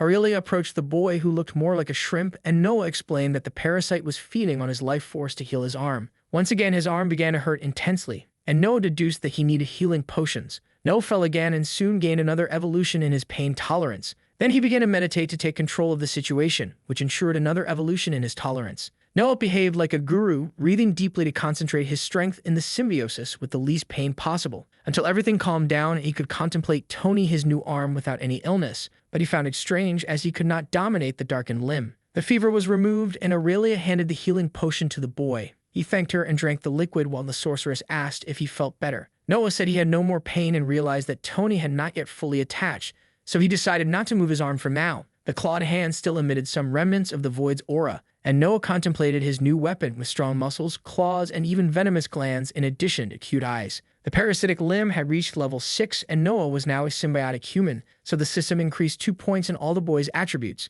He admired his new arm while the system updated the information, and Aurelia confessed that she initially did not believe in the success of the process. Our hero said that was one of the reasons he had researched a lot, but everything turned out better than expected. Noah felt renewed and excited like a child who just got 5 pounds. But Aurelia thought the boy should hide it to avoid curious looks, as it was not normal for adventurers to take parts of monsters to restore their limbs. Although Noah found it formidable, Aurelia did not completely approve of the aesthetics of the new arm. Then Tony's eye suddenly appeared in the palm of Noah's hand, who confessed he needed to learn to control his little friend. Aurelia, curious, asked if she could pet it, and Noah replied that the pet did not bite. The sorceress began to poke Tony, who soon trembled and hid like a scared dog. She conceded that a weapon like Tony could be interesting, although the great challenge for the Awakened was to acquire equipment compatible with their level. But she confidently assumed that if the arm had a connection with the boy's astral map, it would also evolve gradually. Noah was eager to test his new toy, and Aurelia suggested they go far from the village to avoid destroying anything. They then left the city for the nearby forest, and Noah stopped in front of a huge tree. Our hero activated Tony's sinister aura and attacked the trunk several times with ferocity, which began to express a makeup resemblance.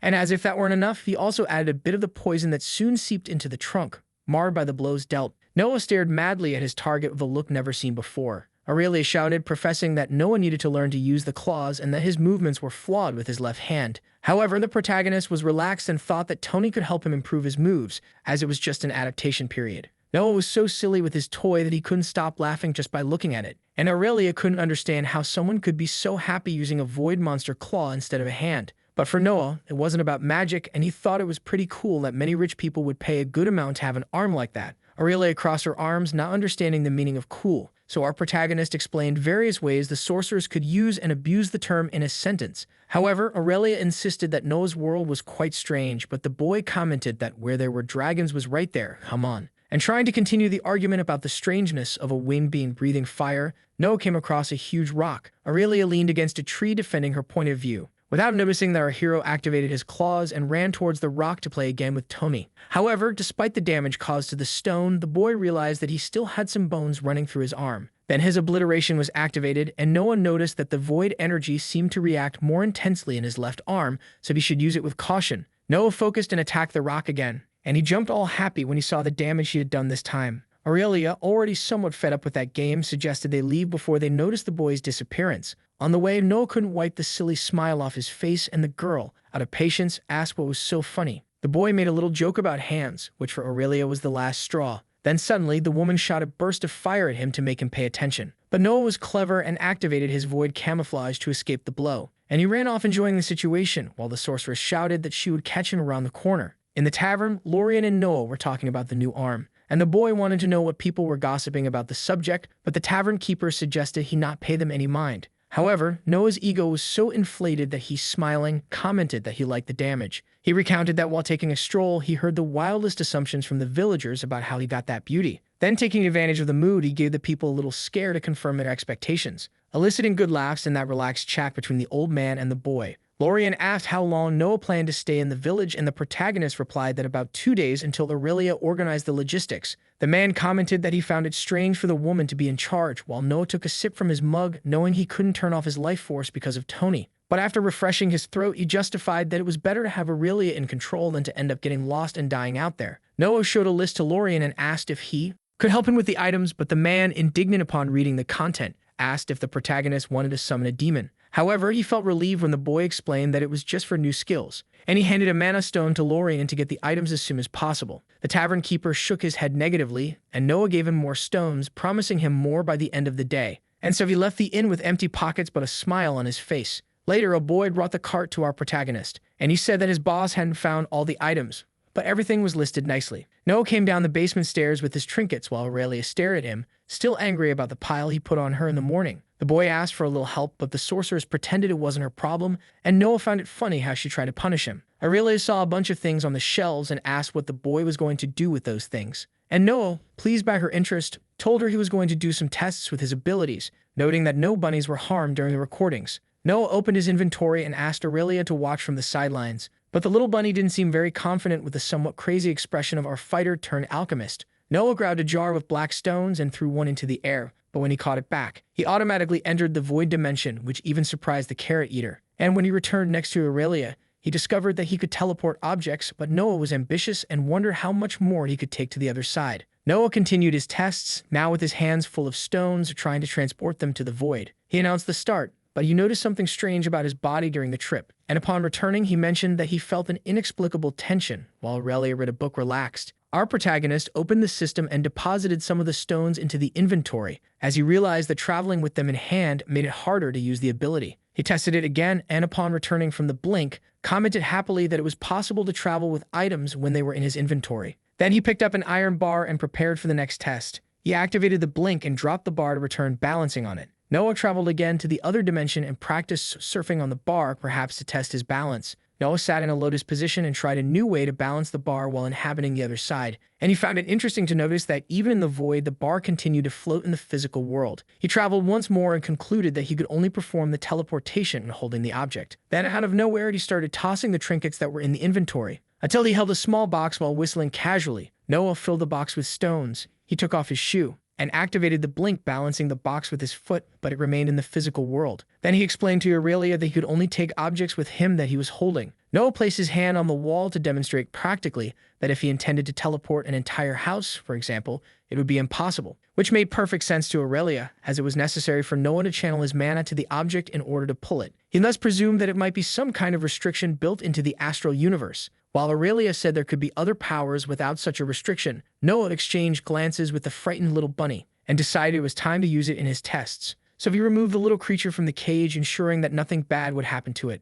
Noah held the animal in his arms and activated the teleport, under Aurelia's curious gaze, who witnessed the young man's ability to take living things with him. Excited by the discovery, our protagonist prepared for the next experiment with a jar full of worms. But unlike the rabbit, these little creatures showed so much resistance in their physical mass that Noah returned exhausted, needing to meditate to recover his mana. As a final test, our young man invited Aurelia for a little trip to the other side, and the woman, without objections, closed the book and replied, "Let's go." Noah touched Aurelia's shoulder and activated his ability, but deduced that the system wasn't considering that he was holding her. So he took the sorceress's hands, but felt something strange around him. There was a flash, and the system indicated low mana from our protagonist, even though his ability had evolved to level 5. But when they returned to the physical world, Noah fell to one side and Aurelia tumbled to the other, feeling horrible. Noah got out completely exhausted, but was satisfied to know that he could teleport with Aurelia in difficult situations. And the sorceress confessed that she didn't know if doing it again was better than dying, as she felt like her brain had split in two. Then suddenly, Noah regurgitated and quickly recovered. Our protagonist began to piece together the lessons he had learned from his tests and decided to continue the experiments.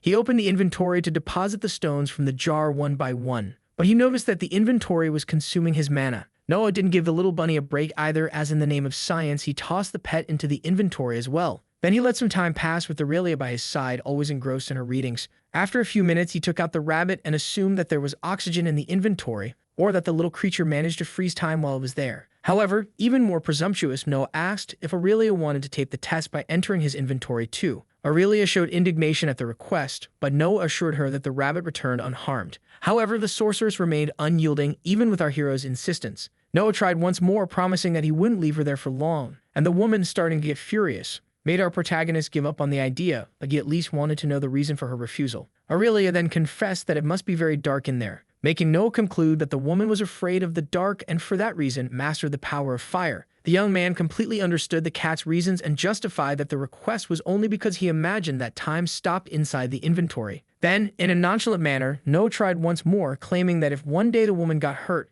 he could save her by keeping her well protected. And he mentioned that it was a matter of life or death, since she herself was no longer willing to take foolish risks, and he needed to understand how her powers worked. The speech was so convincing that Aurelia decided to accept the challenge, but on the condition that she would pull him back instantly. Otherwise, the boy would experience the true strength of her fist. Noah put away the bunny and grabbed Aurelia by the arm, saying, "Fire Witch, I choose you." But the system rejected the woman's entry, claiming that the inventory capacity had been exceeded, and Noah fell to the ground in disbelief, as this simple movement with Aurelia drained almost all his mana. However, he realized that even without capacity, the inventory was activated, so he deduced that it would be possible to store her inside when needed. But Aurelia, sneaking away, commented that she hoped it wouldn't come to that, and she decided to return to studying the manuscripts when Noah had an idea for a new test. The hero wanted to know how quickly his obliteration ability could consume those little stones, and he noticed that the hand where Tony was executed the function much faster than the normal hand. Noah began to transfer the energy of the void to a little stone and threw it against the ground,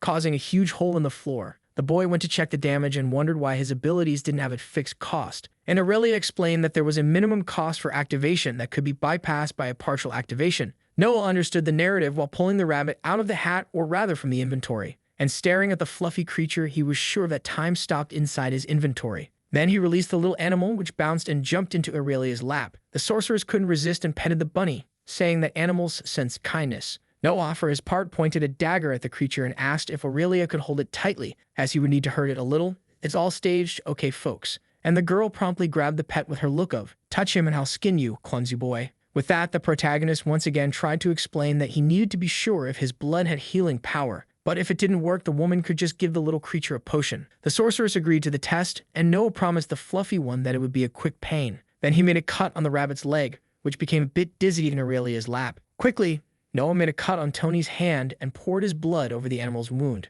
which to everyone's surprise worked family. Noah stared at his hand with some disbelief, and the pet jumped from Aurelia's lap to lick Tony's red milk. Aurelia, always cautious, warned that Noah shouldn't tell anyone about this ability, but the boy, distracted by the bunny, asked why. The sorceress warned that now he was a walking healing potion, so if he didn't want to be imprisoned to serve as a health machine, it was better to keep quiet. Then, upset, our favorite healer said he would stay quiet while the bunny begged for a little more red milk. However, Aurelia cut the fun short and warned that it was time for him to get out of there, and she released the pet into the forest, which was quite indignant at the rejection after so much collaboration for the sake of science. The little creature stayed there eating grass, but that food was no longer fun, so it was consumed by the desire for red milk, and it hopped away in search, for it understood that the giants had much to offer him. The rabbit continued its search until it found an innocent little girl playing with flowers. It approached, and the girl was happy to notice the little white creature. The animal rubbed against the child's leg, who promptly picked a leaf to return the favor. The bunny ate the little leaf, and thus they established that cute relationship sitting in the middle of the forest. But while being petted by the little girl, the force inside him craved more of the juice that birds don't drink. The rabbit climbed up the girl's legs begging, so she picked him up thinking he wanted to be warm. Then she started to pet his nose, which even made the little creature sneeze. The girl decided to take the rabbit home with her, and he was astonished by the number of giants to feed from. She opened the door happily, announcing her return. But the mother, when she saw the creature in her lap, asked what that was. A bunny, of course, she replied, and told that she found it in the forest, wanting to keep it. The woman put her hand on her head, already presuming she was going to have trouble, and the rabbit just wanted to drink its juice of malice. As there was no agreement, the mother asked the girl to take him back to the forest, but she insisted on keeping him, showing how cute he was. Then the woman took the creature from the child's hands and decided to put it outside. The girl followed her mother grumbling, but the woman continued without a word. The rabbit heard the door close behind him, and once again was rejected by those who could feed him. Indeed, society shapes the individual. Not giving up, the pet returned to the house door and earnestly asked for his strawberry milkshake. Then he cried alone and abandoned, feeling deceived once more. Oh, cruel life. Nevertheless, the rabbit hopped away in search of another giant who would treat him better. The creature reached the middle of the city until he spotted a bald man and approached him. As he was so cute, the man promptly picked the creature up, and the mustache man beside him commented that he had seen him with the little girl not long ago. The bald man remarked that rabbits had very tasty meat and thought that perhaps he could cook him. But noticing the danger around him, the animal quickly defended himself and bit the hungry man's finger, who screamed while serving milk to the little creature. Not far from there, Aurelia returned to the experiment room and saw Noah fiddling with the system notification settings so they wouldn't distract him during battles. But the sorceress commented that she did like most adventurers, keeping all information in one place. Then Noah drew an email box in the system and dragged all notifications into a single folder. The protagonist decided to study the attributes, for although the names were quite intuitive, he didn't understand how they really worked. Noah tried to concentrate to find answers to his questions, and he felt as if his brain was frying, until the system rewarded him and the young man acquired a new skill to modify the soul, along with sub-attributes that left Noah even more confused, and Aurelia reminded him that the guild evaluated them when registering. Noah continued to be bothered by the lack of information and decided to tap on the screen regarding the strength attribute. A discomfort in Noah's neck took over, preventing him from focusing on his studies, and all those symbols in front of him, which composed human anatomy for magical development, made him so dizzy that he ended up fainting. The rabbit jumped from the bald man's hand and ran off with his mouth all smeared. But he thought that juice was spoiled as it wasn't as tasty and full of carbohydrates as the previous one. The pet was outraged as he wouldn't accept being without his original drink. And suddenly, a predatory instinct took over him, deciding to hunt animals with fur just like a wolf or wild boar would. He went into the forest to begin his hunt, until he saw a squirrel doing the sun salutation, and he ran after it, filled with bad intentions. The squirrel, running freely, found it strange that the rabbit was on his tail and decided to speed up. But the rabbit didn't give up, so the squirrel dodged and climbed the trunk of a tree. Upset, the rabbit turned around and decided to try with something bigger and suddenly spotted a pig eating apples. And with his red eyes and white fur, he charged at the swine, sinking his teeth into its hind leg with skin and all. The pig grunted in pain and kicked the pet, who tumbled 1,000 times as he wasn't strong. Then he came out all hurt, but soon his wound healed by itself. He felt better and spotted another rabbit eating leaves in peace. His eyes sparkled, and he thought he would have a good chance there, as the brother wouldn't see him as a threat. He approached, and the two began to sniff each other in that natural recognition ritual, until the cute brown one cordially said goodbye. But our pet felt the instinct take over again and jumped against the harmless one without ceremony. After the feast, his expression remained unsatisfied, and therefore he attacked the little brother again with the intent to consume him, which granted the rabbit a cannibalism status and a few more evolutions. However,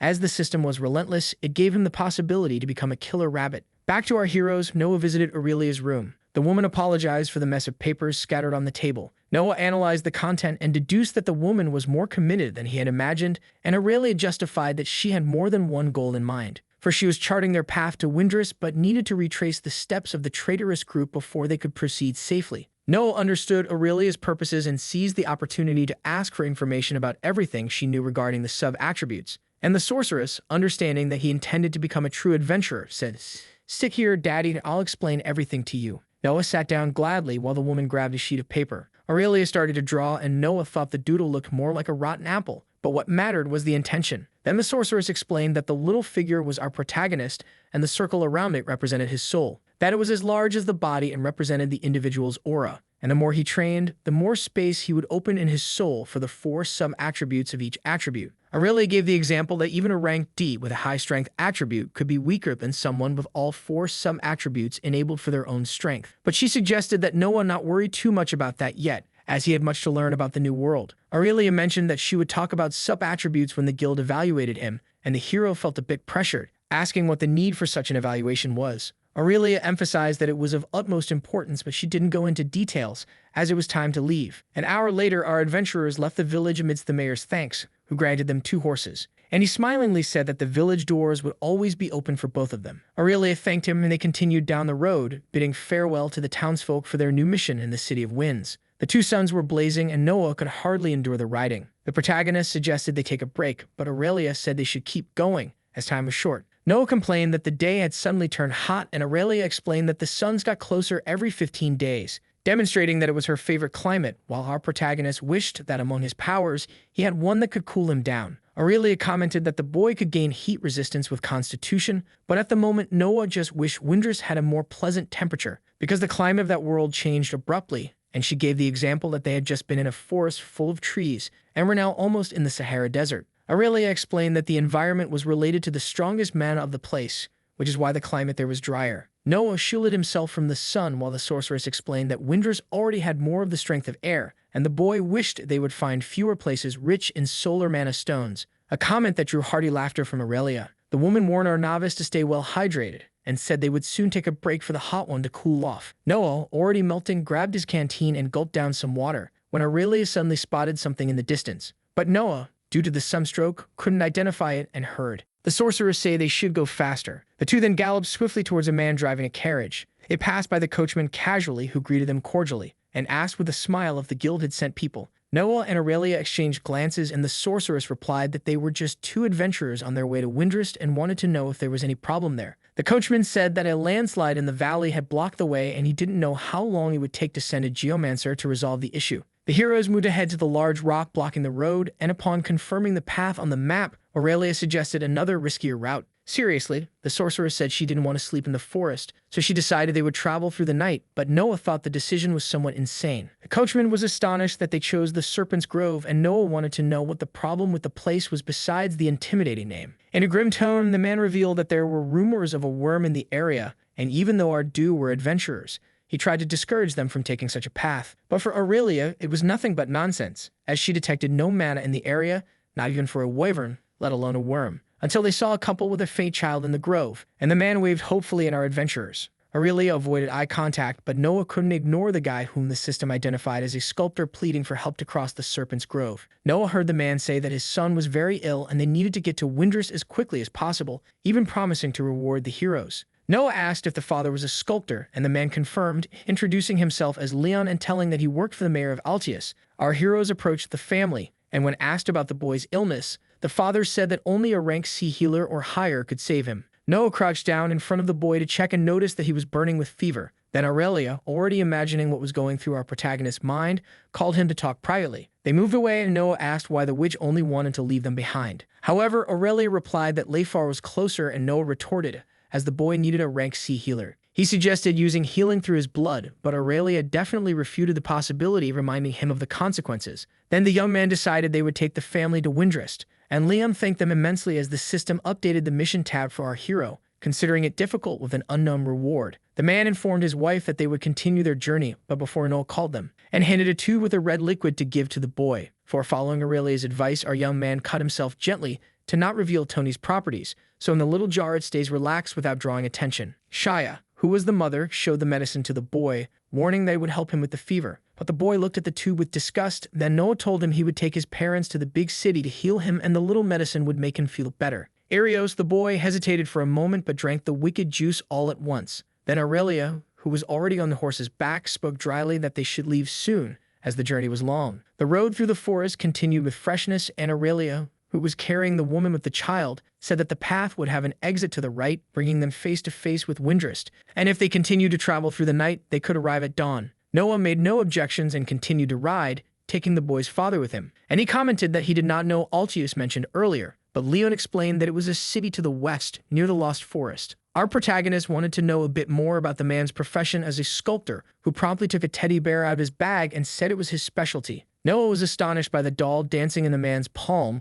while he explained that the mayor had hired him to make watchtowers for the city. Curious, our young man wanted to know how the teddy bear moved on its own, and Leon explained that it was a skill he had to command the sculptures. On the other side, Aurelia was talking to Shia that rank C healers were not very common, and therefore their services tended to be expensive. Then the woman told that they had sent letters to a group that had a rank C healer and decided to help them. Worried, Aurelia asked if the group was called Iron Fists, but the woman replied that it was something like the Just Light. Leon thanked for having found someone, as Arios had been ill for over a week and they no longer knew what to do. And with trembling hands, the man commented that many children were falling ill under rumors of a curse or plague. Noah was outraged, and Leon said that the elders had also been affected. Shia told that besides being a seamstress, she performed births, and in the last month, all the children had been born weak, and the population no longer knew what to do. Leon, outraged, also commented that there had been more movements from the Abyss cultists, as if the Church of these demons was sending more priests than usual. At that moment, Noah and Aurelia listened attentively, as they knew what the man was talking about.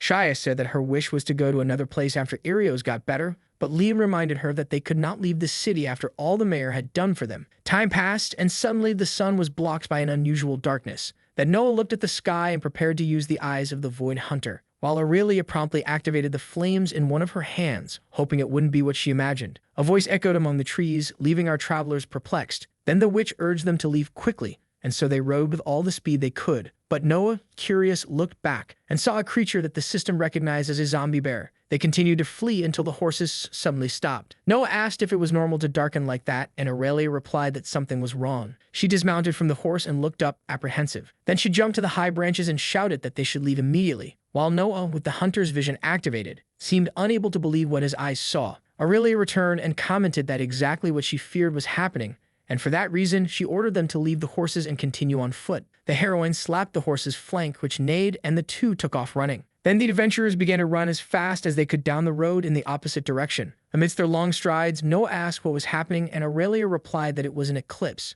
Noah looked at the sun, curious about the information, but received an elbow from his partner, who told the idiot not to do that. The protagonist wanted to know why, and Aurelia began to explain that when the suns and the moon aligned, day turned into night. In parallel to the heroes, the rabbit received his nickname of Killer under the face of the eclipse, where the observer cast his gaze upon the world. The creature touched the yes of the system, and an evil spirit consumed him. The fire eyes of the sorceress contrasted with the eyes of darkness, which commanded the new servant to instill madness in those who crossed his path. The sinister rabbit then had his soul corrupted by the madness of the observer. As long as the eclipse lasted, the monsters went into a frenzy and the zombies reappeared with their hordes, Aurelia said, squeezing Noah's arm. Now they had to find a safe place while they were not hunted. In the eclipse, the search for survival was not to look back, but alert to the dangers that lurked just ahead. The hero's escape continued while the observer judged the souls of those he could reach. Noah sensed the danger from the system's information and wondered if the others were seeing or feeling the same as he was. For the observer wanted to be looked at, and our hero tried in every way to resist the temptation, until Aurelia noticed the presence of something and asked Noah to protect the family. Aurelia screamed and attacked with her flames a zombie bear that appeared fiercely before her. She struck it repeatedly. The creature resisted strongly. Meanwhile, Noah kept the citizens protected in the rear, but he drew his blades and, with the hungry eyes of the void, ordered the family to flee as fast as they could. However, a serpent appeared stealthily, but the protagonist's eyes detected it. Then, with a quick strike, he cut the creature in half. Aurelia continued her battle with the zombie beast, and Shia, who watched everything horrified behind Leon, did not notice a hand crawling in her direction. A zombie lunged at the woman and grabbed her leg with its cold, putrid fingers. Shia screamed for help, trying to free herself from the monster while still holding arrows in her lap. Then Noah approached and threw his dagger at the zombie, to then finish it off with ease. Noah supported Shia in his arms, but the woman ended up having her ankle affected by the monster. And our protagonist, realizing the severity of the injury, did not hesitate and cut the palm of his hand to save her from transformation. He placed Tony over the woman's wound and said he would heal her. Meanwhile, Leon showed that he was also good at fighting and made the teddy bear grow and fight against the zombie bear. Aisha felt the pain diminish and, supported by Noah, managed to return to the others. Aurelia and the teddy bear dealt with the big monster, but in the distance, silhouettes were forming and the sorceress had a bad omen. They began to run from the zombies, and Aurelia, with unmatched acrobatic skill, jumped onto the back of the good bear. She held hands with Noah and the family, who also climbed onto the animal. They fled until Leon pointed to a place that could serve as refuge until the eclipse passed, and Aurelia shot her fiery blasts at the zombies and they rode towards the cave proposed by the sculptor. The dead burned with each blow, but suddenly one of them jumped at our heroes, and with its enraged eyes and putrid skin, which once belonged to a young man, pushed our protagonist off the mount. Noah tried to free himself from the zombie boy, when suddenly he saw the creature's head consumed by Aurelia's flames. Then our hero activated his blink and quickly returned to the back of the animal right behind the escorted family. They stared at Noah, worried, and the sorceress asked if he had been bitten, but the protagonist replied that he was fine. The group finally reached the cave, but Noah fell off the horse, or rather the bear, with the animal's skid. While they studied the entrance of the refuge, Aurelia noticed that the zombies were not advancing. It was then that a cold sweat tear ran down Leon's face as he realized what the possible hiding place was, and a colossal form with sparkling eyes began to emerge from the shadows. But while the enormous creature leaned into the darkness, Aurelia had not realized the danger. Our heroes were cornered between the horde of zombies and the threatening eyes emerging from the cave, and Aurelia was overcome by a sensation she was not used to, until the great dragon snake presented itself, bringing terror and fear to those who faced it. The feeling was so horrible that Noah found himself without hope of staying alive. They could not move, then everything seemed to be the end. The sorceress fought against that absolute power while the fragility of Arios exploded into childish tears. The dragon was leaving its den and sniffed our heroes, who remained petrified. There was only despair, and Noah lamented not being able to save the little boy. But suddenly, something unusual happened in Noah's eyes. The dragon took a liking to Arios, who gently petted it. The happiness and childlike purity were the key. And so the boy received a scale from the dragon, which removed all terror. Relief and peace returned to Noah and the others' consciousness, until the beast returned to the lair where it protected its egg, and they're warned that they could stay until the false night passed. Noah and Aurelia seemed incredulous at such luck, but they showed gratitude for the dragon's maternal instinct, and so they remained hidden until the twilight of time completely faded away. When the coast was clear, they left the dragon's cave and decided to camp, with Leon offering to gather some firewood. Noah looked back and up at the sky, making sure this wasn't a dream, until he acquired the touch of destiny where his luck increased, and he realized that this reality was becoming more and more a part of his being. He slept while they camped, and Aurelia woke him up to switch the watch. Our protagonist got up, stretching contentedly from the rest, until Leon commented on Noah's constitution being high for his level. For him, sleep time was crucial for recovery according to levels, meaning the higher the constitution, the less sleep time needed. So Noah, curious, asked if the man didn't sleep, and Leon replied that he just took short naps. And showing the teddy bear, the sculptor mentioned that it needed repairs after the battle and therefore preferred to use his free time to fix it. Noah said he was surprised by the toy's craftsmanship, and Leon said that Cub was his first sculpture and therefore he had some control over making it grow whenever he wanted. The invention intrigued our protagonist, and so he wanted to know if he felt pain even without being alive. Leon was amused by the concern, but assured the young man that the doll did not feel pain. However, he imagined that if he kept Cub large for longer, he could provide it with a better life. And Noah supposed that the man cared a lot for the little one, leaving Leon somewhat blushing, but revealing that his dream was to make a sculpture indistinguishable from the real. Noah, already pondering his experiences with emptiness, asked if it was possible to do so, and the sculptor replied that probably not, but he would never stop trying. Noah checked his profile in the system, and he was very pleased to notice that he had evolved in several attributes. Then he began to slide his finger across the screen to learn a bit more about the new skills, until he discovered that his resistance to terror had evolved to level 3. Noah realized it was a new ability received after the encounter with the cave dragon. He then added it to his status, which soon increased his XP bar. Noah celebrated the increase in all his attributes like a goal, but his body suddenly began to tremble and freeze, and Leon brought his hand to his face at Noah's sheer naivety in the world of suspended screens and systematic evolutions. The sculptor approached Noah suggesting rest, but the young man insisted he was fine, even with the tremors. However, Liam was emphatic in stating exactly the opposite to our stubborn one and explained that the increase in aura created an overload in his body. Noah tried to hold firm, so Leon asked him to at least try to meditate as he would keep watch. Our hero struggled to control the pain and gradually began to rhythm his breathing, until he reached the meditative state necessary to balance his energies. Then his mana regeneration evolved to level 2 and gradually restored until reaching 100%. Leon kept an eye on the young man, who became calmer with the recovery. Then he decided to explain the correct distribution scale of attributes to Noah so there wouldn't be an excess of energy. Noah brought his hands to his chin, absorbing the information, and looked back at the system until he found the option to channel mana to observe the life force interesting. And suddenly, he found himself engulfed by a green energy emanating from all sides. He returned to normal and found himself staring at one of the sleeping bags, until he noticed Shaya and Arios sleeping with the dragon scale in hand and discovered that the source of all that energy came from there. Noah asked how the boy's recovery was going, and Leon replied that his fever had almost completely passed, and for that reason he was hopeful. The protagonist suggested that Leon keep the scale hidden, as it had a lot of life force, and the man commented that he would make a necklace and leave the rest of the scale with the boy. The new day arrived, and the three warriors were ready to continue their journey. For at the end of the eclipse, the monsters were exhausted, and Aurelia believed they should reach Windrus before dawn. Leon stepped away from our heroes to wake his wife and child, and Noah took the opportunity to ask the sorceress if she was all right. Then Aurelia, despite her worried expression from the recent events, replied that everything was in order, but she confessed that she was still a bit disturbed by their luck in having come out alive after the encounter with the dragon. Meanwhile, Liam strangely went to wake Aisha and, giving a sidelong glance at the heroes, informed his wife that it was time to leave. The sculptor took the scale with his son and said he would keep it for precaution. They continued their journey, and Noah was worried about Aurelia's strange demeanor. The next day, a beautiful city protected by large walls was observed by some men who were flying over it with a winged mechanism. And Noah was astonished, imagining they could be giant eagles. But Aurelia explained that they were feathered gliders and that they used wind mana, allowing them to soar over great distances. The sorceress told Noah that the sensation of flying was wonderful and that she would show him how it worked as soon as they arrived in the city. Our protagonist noticed that the city had no entrance gate and asked if they were on the opposite side. But Aurelia pointed to the wall where there was a moving elevator, which left Noah dumbfounded. They took the means of transport, and Noah looked like a child in an amusement park, gazing upwards, until the elevator ascended rapidly, and our boy displayed a newly unlocked fear. With their spirits controlled, they enjoyed the view as they reached the top of the wall. When they entered the city, Aurelia commented that she wasn't carrying her adventurer's badge and that they would need to go through security. As they walked, Leon called out to the adventurers and, as a token of gratitude, gave them some level C mana stones without specification as a reward.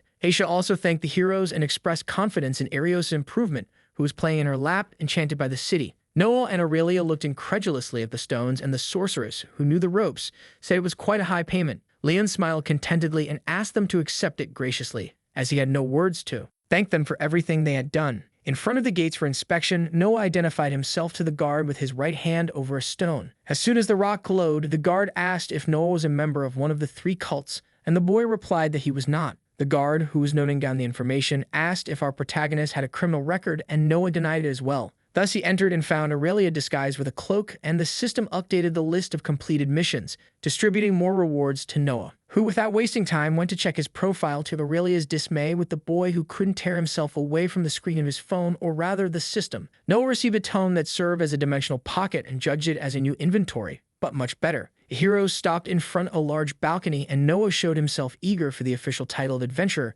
making the sorceress proud of her pupil. Aurelia took him to try out the city's winged mechanism as promised, and when everything was ready for them to fly, the woman put a mask over her face that the system identified as a veil that altered even the voice of the wearer, making Noah find it quite frightening. But for Aurelia, it was better to stay that way and remain alive than to be found by her old group of traitors. They walked to the open part of the balcony while many people took relaxed flights. Noah stopped at the starting point, and his legs trembled at the height of the place. Then Aurelia said she would go first and asked the boy to follow her when he felt safe. But Noah said nothing and stood frozen, swallowing saliva behind his nervous smile. Aurelia prepared herself and launched herself with the mastery of a bird of prey. which left our hero speechless and confident to make his debut jump. Then the wings extended, leaving him somewhat stunned, but with confidence he took a few more steps forward. And thus he jumped, feeling the wind brush against his face continuously. But the people who saw him jump looked curiously at the boy's posture, and he himself thought that something was not quite right. However, he remembered that the guy on the platform said the wings worked on their own through the air mana stone and were connected to the mechanism in his body. Thus, he found the stability needed to enjoy the ride. Aurelia, watching the boy enjoy the flight, said she missed that experience, but it was time to hurry to the guild's headquarters. Then Noah leaned forward and overtook the sorceress, betting that the last to arrive would pay for dinner. Noah was flying, spinning like it was the happiest moment of his life, until suddenly he collided with another glider, and he realized that both Aurelia and other adventurers had also joined the race, so he used his blink ability to cover longer distances. But the wing of his mechanism snapped, breaking at the upper shaft. Noah felt, cursing his last generation upon seeing he was barreling towards a vegetable garden. He activated his blink ability again to soften the fall, but the damage to the little garden was already done. At least he managed to get out alive. After the fun, our heroes went to register at the guild, and in front of the door they heard a scream coming from inside. Suddenly, a body was thrown out, and if it weren't for the blink, Noah would have become a bowling pin. Aurelia only had time to turn her head to see the man kiss the mat with gusto, and suddenly, a Victrol lizard type, all about CrossFit, appeared, telling the thug, "Get out of here." Aurelia put her hand to her face, hopelessly remembering that the brute was the master of the local guild. The giant lizard then approached the heroes, asking what they were doing there, and Noah immediately explained that Aurelia had brought him to register as an adventurer,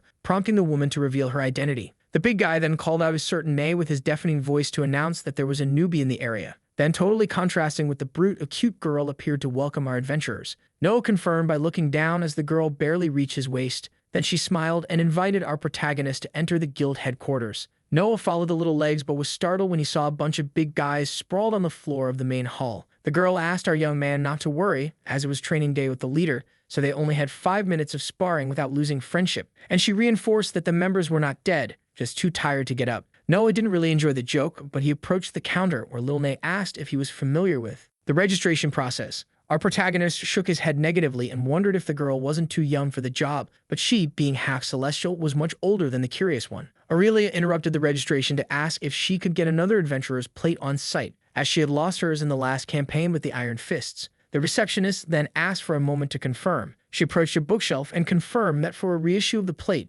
a payment of 12 level F mana stones would be necessary. Aurelia made the payment and received her new adventurer's plate. Then they wanted to know if the sorceress needed anything else, and our heroine said she was giving the green light to make Noah an adventurer, and since he was new in Arander, it was for the receptionist to review everything needed. Noah appeared anxious, but Aurelia asked him not to worry, as it was a necessary formality to protect him even as a citizen, like generating a CPF. Nay explained that foreigners register at institutions and make their payments or swear allegiance to the rulers or administrative bodies, but here it was free. And realizing that Noah did not belong to any affiliations or have an identity card, they would need to make one. The girl also handed over a form to be filled out, which Noah used the system to read like an interactive translator. The protagonist was reading the adhesion term, and Nay commented that he could take as long as he wanted with the contract or ask a specialist to analyze it. Noah followed the girl to a private room where he placed his hand on a stone similar to the one at the city entrance. Before those sacred runes, the little one asked again if he was involved with any of the 3 cults, and logically Noah denied.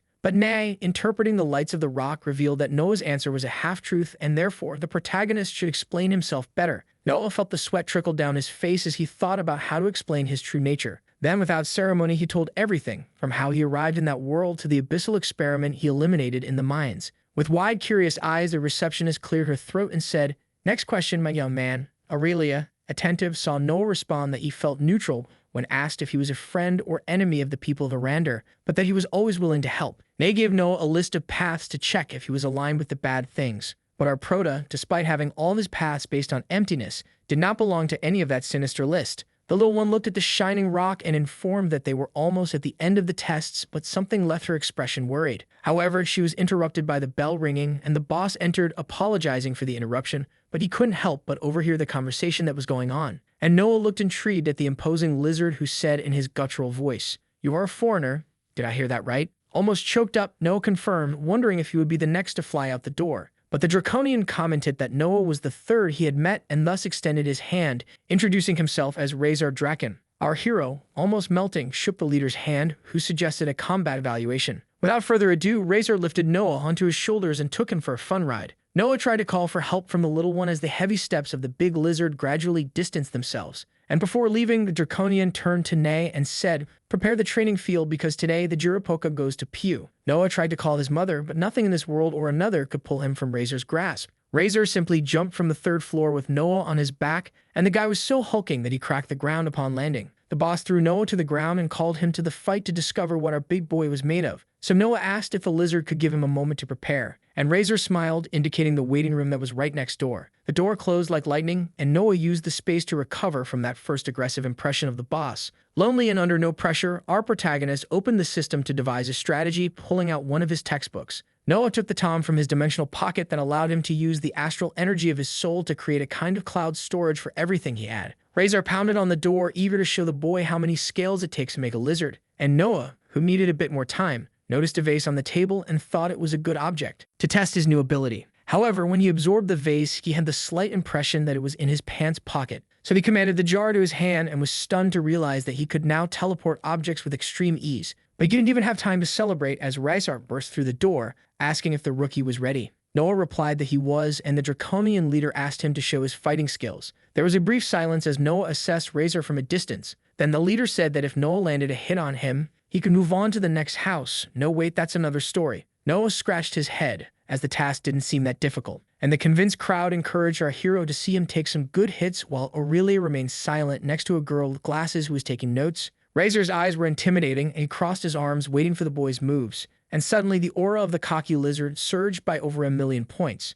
Aurelia saw Razor order Remy, the girl with glasses beside him, to be the referee of the match, and so she did, nodding her head. Noah and Razor faced each other in front of the spectators, and Remy, with her hand extended, created tension to officialize the fight. Until she said, "Fight." Noah ran like an arrow and drew his blades to leap at the Draco. Then he activated his blink ability and attacked Razor, who remained still. But the Draconian was experienced, and noticing that Noah was behind him, spun with a rotating punch that our hero dodged by mere millimeters. However, the dodge wasn't enough, and Noah felt Razor's hand weigh on his stomach, flying backward from the impact. Our hero crashed against the wall, but even all battered, he maintained a satisfied expression. Razor applauded the boy for his teleportation and autonomous storage skills, confessing that he almost caught him off guard. Noah, still trembling, subtly took the dagger in his hand while staring at the lizard. Then his eyes glowed with an intense crimson as he activated his life force ability. Razor noticed that Noah wanted to continue and let his aura burn to the maximum as well. Noah channeled the dark energy of the void and attacked the guild leader again. Incredibly, our protagonist threw the dagger and teleported it from one point to another to hit the opponent with a hat-trick strategy. But who is king never loses his majesty, and Razor caught the blade before being surprised and commented that Noah's void power was astonishing. But Noah didn't care and delivered another sideways strike. The Draconian, on the other hand, grabbed Noah by the hands as if he were a heavy shopping bag, and suggested that the boy have a spear to complement his fighting style. But suddenly, Razor saw Noah escape from his grasp with another teleportation. And Noah, who was trembling from the high energy expenditure, heard the leader mention that the spear would increase the range power of his abilities,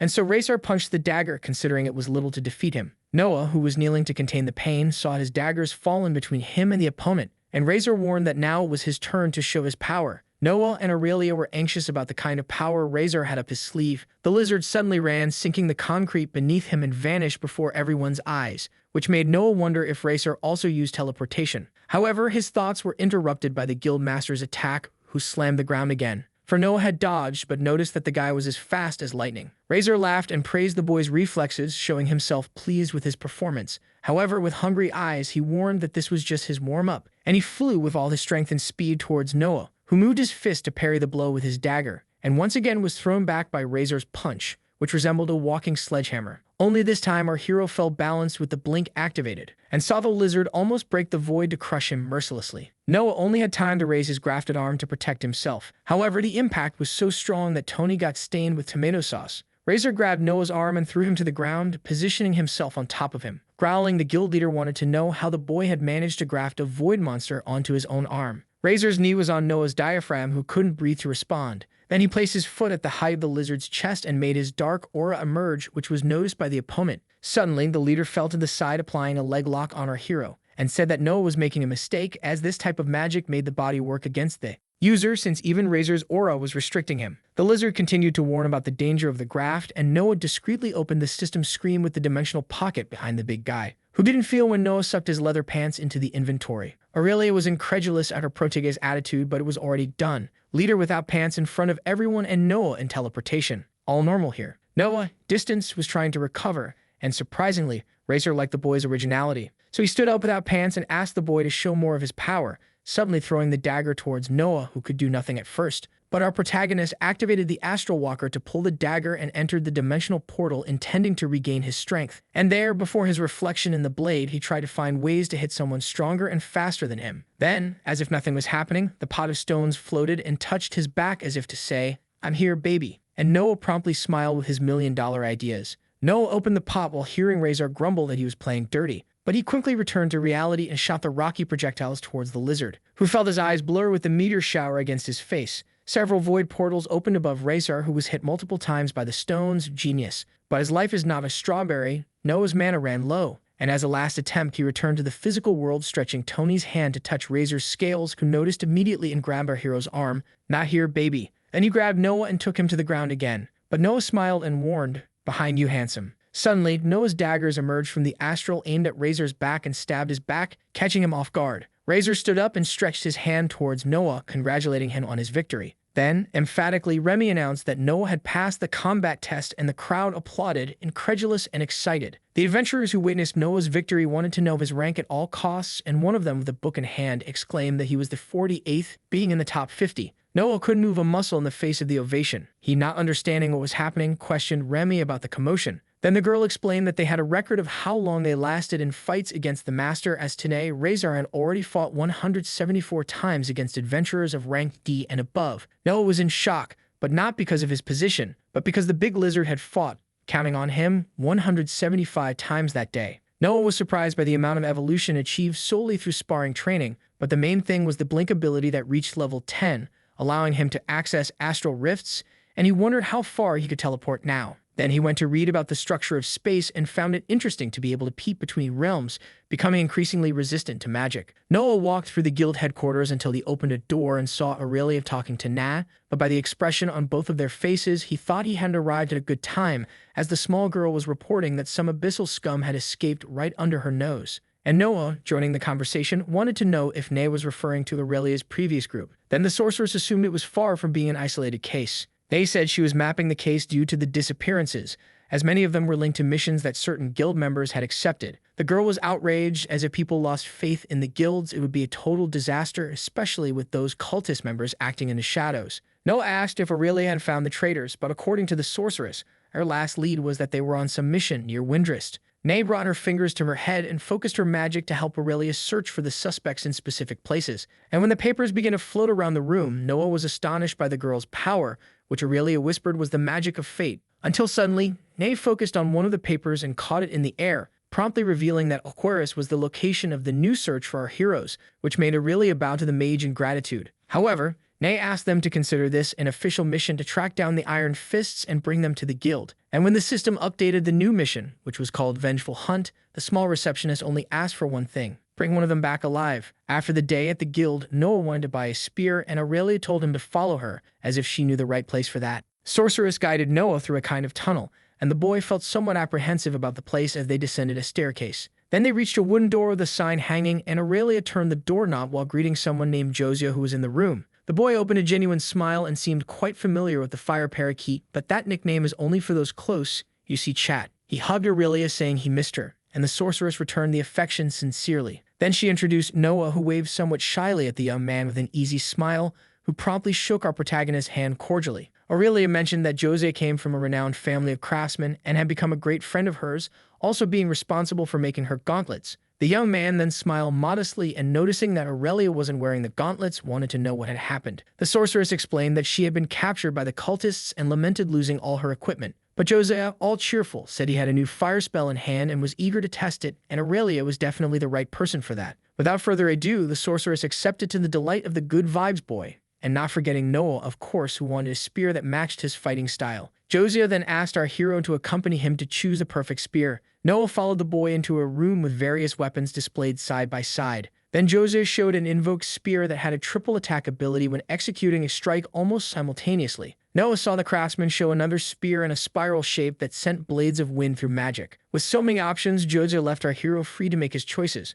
Noah walked through the arsenal until something caught his attention. A red spear imbued with blood, so powerful that it could even kill its wielder. And with great interest, our protagonist asked to take a look, and he was drooling over the weapon that was imbued with a crimson rot of a dying warrior spirit remaining from the sacred Valkyries. Noah chose his spear and wanted to know how much it cost, which left Jose somewhat perplexed. Jose dropped his friendly demeanor and tried, politely out of respect for Aurelia, to inform Noah that the makeover spear was not for sale. The young man, holding the shaft with a cloth, explained that he only kept the spear in his arsenal because he hoped to remove its crimson rot magic. Noah looked seriously at the young man as he explained that if a limb were infected by the spear's magic, the only option for healing was to amputate it, in addition to needing a resistance to rot that few people in the world possessed. Noah raised his eyebrows mysteriously and lifted his grafted hand, asking to at least conduct a test. However, Jose appeared hesitant and warned that the magic could destroy even his false arm, so he apologized but said the deal would not be closed. Nevertheless, Noah tried to persuade the young man and claimed to have certain traits that would allow him to wield that weapon. Suddenly, Aurelia's voice emerged at the door,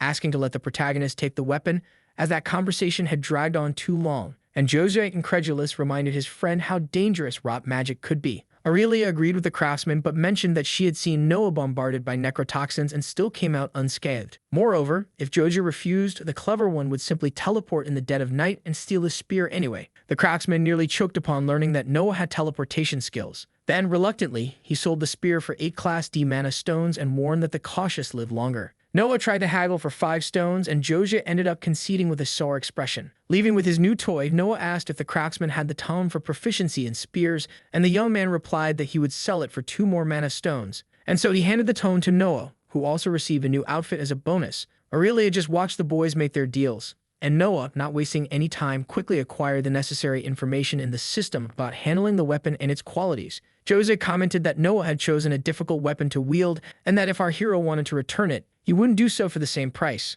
Supply and demand, you know. Noah donned the coat that made him look like a power metal vocalist and thus said goodbye alongside Aurelia to the nice craftsman. Our protagonist wanted to test the spear as soon as possible, but Aurelia, like a mother vetoing her child's new toy, only allowed him to use the weapon after dinner. And Noah, full of sulk, questioned why he couldn't have fun. But he became interested when Aurelia suggested they check out the astral rift of the castle. Noticing the young man's curiosity, the sorceress said that the castle was built over a rift that led to the astral plane of winds, and Noah liked the idea. They stood watching a show of flying men, and Noah wanted to enjoy the spectacle more. However, Aurelia said she had more important things to do than babysit a guy flirting with the town girls. And despite accepting the lecture, our protagonist justified that he just wanted to stay until the song ended, as he wasn't flirting. But the guy couldn't stop looking back, and Aurelia nearly punched the stud in the face. Noah admitted that the herb-selling girl was cute, but Aurelia disillusioned him by saying she was nothing more than a herbalist thief. Aurelia explained that these girls targeted tourists, inviting them to drink by offering their herbal specialties. But then they would steal even their underwear if necessary. Noah, still smitten, commented that the drinks didn't affect him. So the sorceress let go of his hand and went ahead, impatient with testosterone. They arrived at a large castle where the local governor lived. Aurelia stopped and stared at its towers, and Noah approached without saying anything. The sorceress told him that there was also the temple of Avera, the goddess of winds and wisdom. And according to legends, she was responsible for opening the astral rifts in that region, which made Noah wonder if the gods could open them at will. Aurelia confirmed in response, but mentioned that there were rifts capable of opening on their own in nature. Noah also wanted to know a bit more about the deity Avera, and Aurelia said that if they were lucky, they would find her in the temple. And to ensure that nothing would go out of control, she advised Noah to show respect if the goddess appeared. So to defend himself, Noah replied that he wasn't 4 years old. However, for Aurelia, 4 years was a mature age for someone throwing a tantrum over a spear. Noah felt that in his heart, but Aurelia enjoyed having managed to tease him this time. Until our protagonist saw a kind of fairy spinning and dancing before his eyes. Then Aurelia commented that these fluffy creatures were air elementals, very common around those parts like fireflies in a dark place. Noah wanted to know if they wandered around all the time, and the sorceress explained that this was the temple of the goddess of air, so they flew freely. Our hero tried to socialize with one of the little beings, but got bitten on the finger with gusto. The little creature then flew away and complained that Noah smelled of emptiness. Aurelia looked back, reprimanding the young man, but he explained that he tried to be nice and the fairy simply attacked him because he stank. The sorceress almost spat from laughing, and she said she couldn't disagree with the elemental, although she herself would never have the courage to say that so openly to the Lord of Astral Hygiene. They entered the temple, and Noah came across the image of Avera and her familiar deity named Vedi, while a vortex of energy swirled beneath his feet. Noah asked if the vortex was an astral rift, and Aurelia confirmed, saying that one could probably feel a torrent of air emanating from it. The young man walked towards the rift, but one of the fairies promptly blocked his path and invited Noah to visit her home for, according to her, the Great Mother would love to meet the Stinky One. Noah stood before the portal while the little elemental curiously insisted that he enter her home. The vortex seduced Noah insistently, so he told Aurelia what was happening, and the sorceress expressed some disbelief. Noah confessed that he felt tempted to enter, but Aurelia explained that if he did, he would be torn into 1,000 pieces until his mana completely disappeared. However, our hero did not feel intimidated and asked Aurelia to hold his hand so they could discover together what was inside,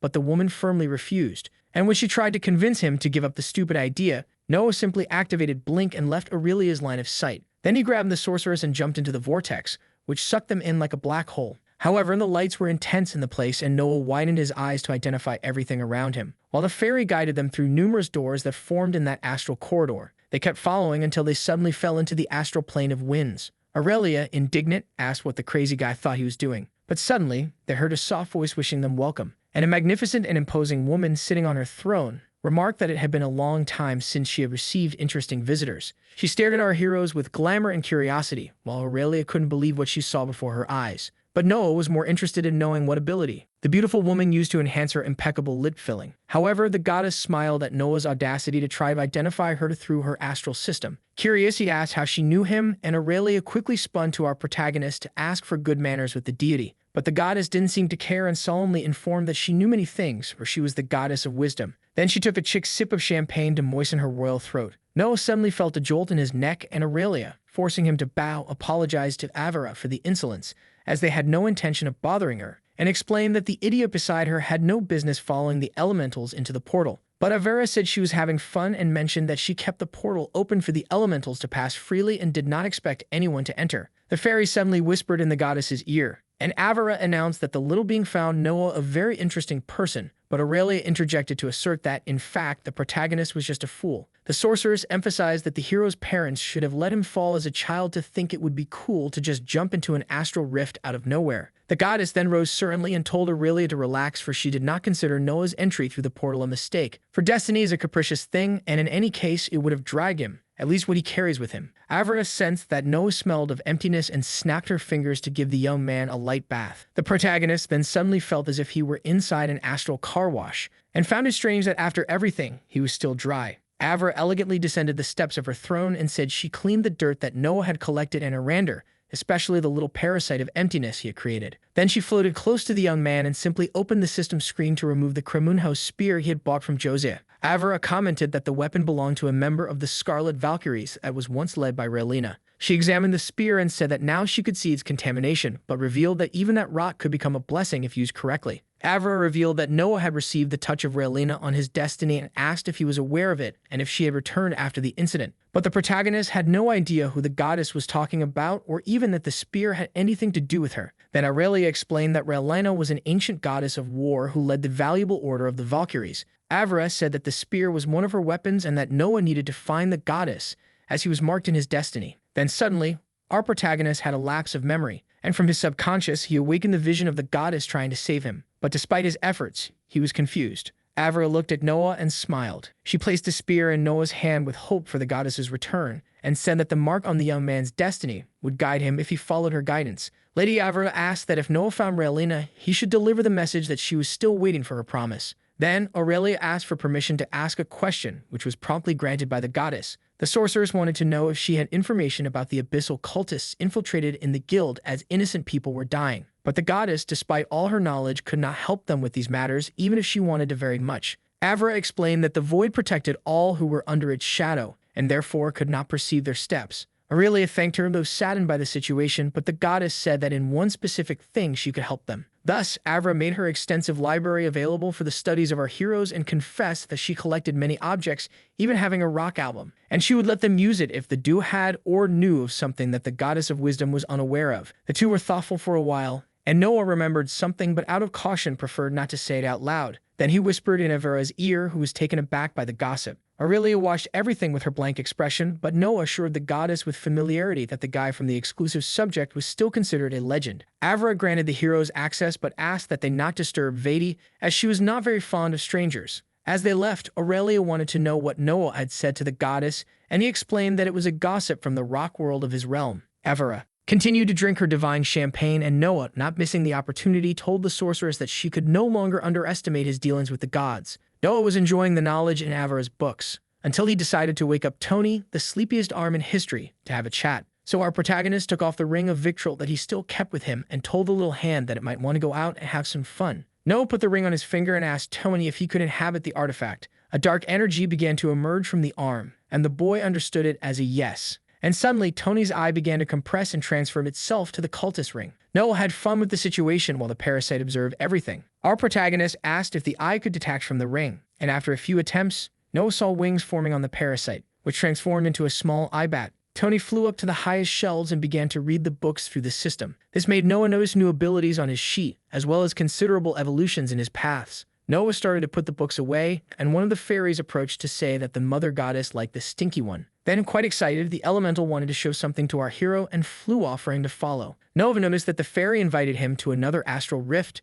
so he moved his lips in curiosity and thus crossed the barrier. On the other side, the little air creature continued to guide him through a kind of garden with a fountain. And Noah showed himself surprised by the objects sculpted in flowers where the water flowed calmly. Several elementals flew alongside Noah until they began to dive into the fountain, and the protagonist discovered that there was another world hidden beneath the surface of the water. Noah thought about submerging his grafted hand, but a voice behind him suggested that he not do that. He turned around, and a kind of giant pigeon asked who the mortal was that tired its beauty. Noah then explained that he was in the library and decided to take a stroll through an astral rift and presumed that the bird was Vati. The dove seemed a bit irritated that Avera kept pulling mortals into her world. She stared at Noah and wondered why the goddess chose someone who smelled so much of emptiness and decay this time. But Vati herself answered upon realizing that Noah was bound to some fate, and thus it was not Avera's fault that the stinky human was present. Noah, still somewhat confused about this fate thing, asked the blue dove how it worked that he had been guided there and such. She then explained that, although there are infinite possibilities, the guided fate is the one most likely to happen. Noah was then taken aback when Vati said that he had a connection to that place and therefore fate would lead him there anyway. However, with fate or not, our protagonist disturbed Vati's sleep, who asked him to leave before she became furious.